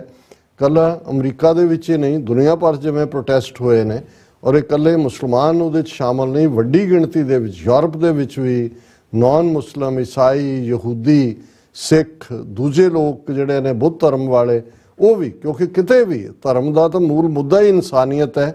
ਜੇ ਇਨਸਾਨੀਅਤ under attack ਹੈ, ਬੇਗੁਨਾਹ ਮਾਰੇ ਜਾ ਰਹੇ ਨੇ, ਤਾਂ ਫਿਰ ਜਿਹੜਾ ਜੋ ਵੀ ਕਰਨ ਵਾਲਾ ਹੈ, ਅਮਰੀਕਾ ਦੀ ਜਿਹੜੀ ਲਾਈਨ ਹੈ ਇਹ ਇਤਿਹਾਸ 'ਚ ਪ੍ਰੈਜ਼ੀਡੈਂਟ ਬਾਈਡਨ ਜਵਾਬਦੇਹ ਹੋਏਗਾ ਇਹ ਸਾਰੇ ਦੇ ਲਈ ਜੋ ਇਜ਼ਰਾਈਲ ਕਰ ਰਿਹਾ ਔਰ ਉਹਨੂੰ ਅੱਖਾਂ ਬੰਦ ਕਰਕੇ ਜਿਹੜੀ ਦਿੱਤੀ ਹਮਾਇਤ ਹੈ। ਜੀ ਰਾਜ ਸਾਹਿਬ ਤੁਹਾਡਾ ਬਹੁਤ ਬਹੁਤ ਸ਼ੁਕਰੀਆ। ਇਸ ਵਾਸਤੇ ਆਪਣੇ ਵਿਊਅਰਸ ਕੋਲ ਨੇ ਇਜਾਜ਼ਤ। ਵਿਊਅਰਸ ਸਾਡੇ ਪ੍ਰੋਗਰਾਮ ਦਾ ਸਮਾਂ ਇੱਥੇ ਮੁੱਕਦਾ। ਤੁਸੀਂ ਆਪਣੀ ਰਾਏ ਤੇ ਸੁਝਾਅ ਸਾਨੂੰ ਭੇਜਣਾ ਭੁੱਲਣਾ ਸਾਡੇ ਇਸ ਪਤੇ ਤੇ sos@tv84.tv ਤੇ ਅਸੀਂ ਆਪਣਾ ਪ੍ਰੋਗਰਾਮ ਲੈ ਕੇ ਫਿਰ ਦੁਬਾਰਾ ਤੁਹਾਡੇ ਰੂਬਰੂ ਹੋਵਾਂਗੇ। ਤਦ ਤੱਕ ਲਈ ਮੈਨੂੰ ਤੇ ਪੰਡਾ ਸੁਣਾ ਗਿਆ ਤਾਂ ਦੇਖਦੇ ਰਹੋ TV84 ਬੁਲਾ ਦਿਓ ਫਤਿਹ। ਵਾਹਿਗੁਰੂ ਜੀ ਕਾ ਖਾਲਸਾ ਵਾਹਿਗੁਰੂ ਜੀ ਕੀ ਫਤਿਹ। ਰੱਬ ਰਾਖਾ।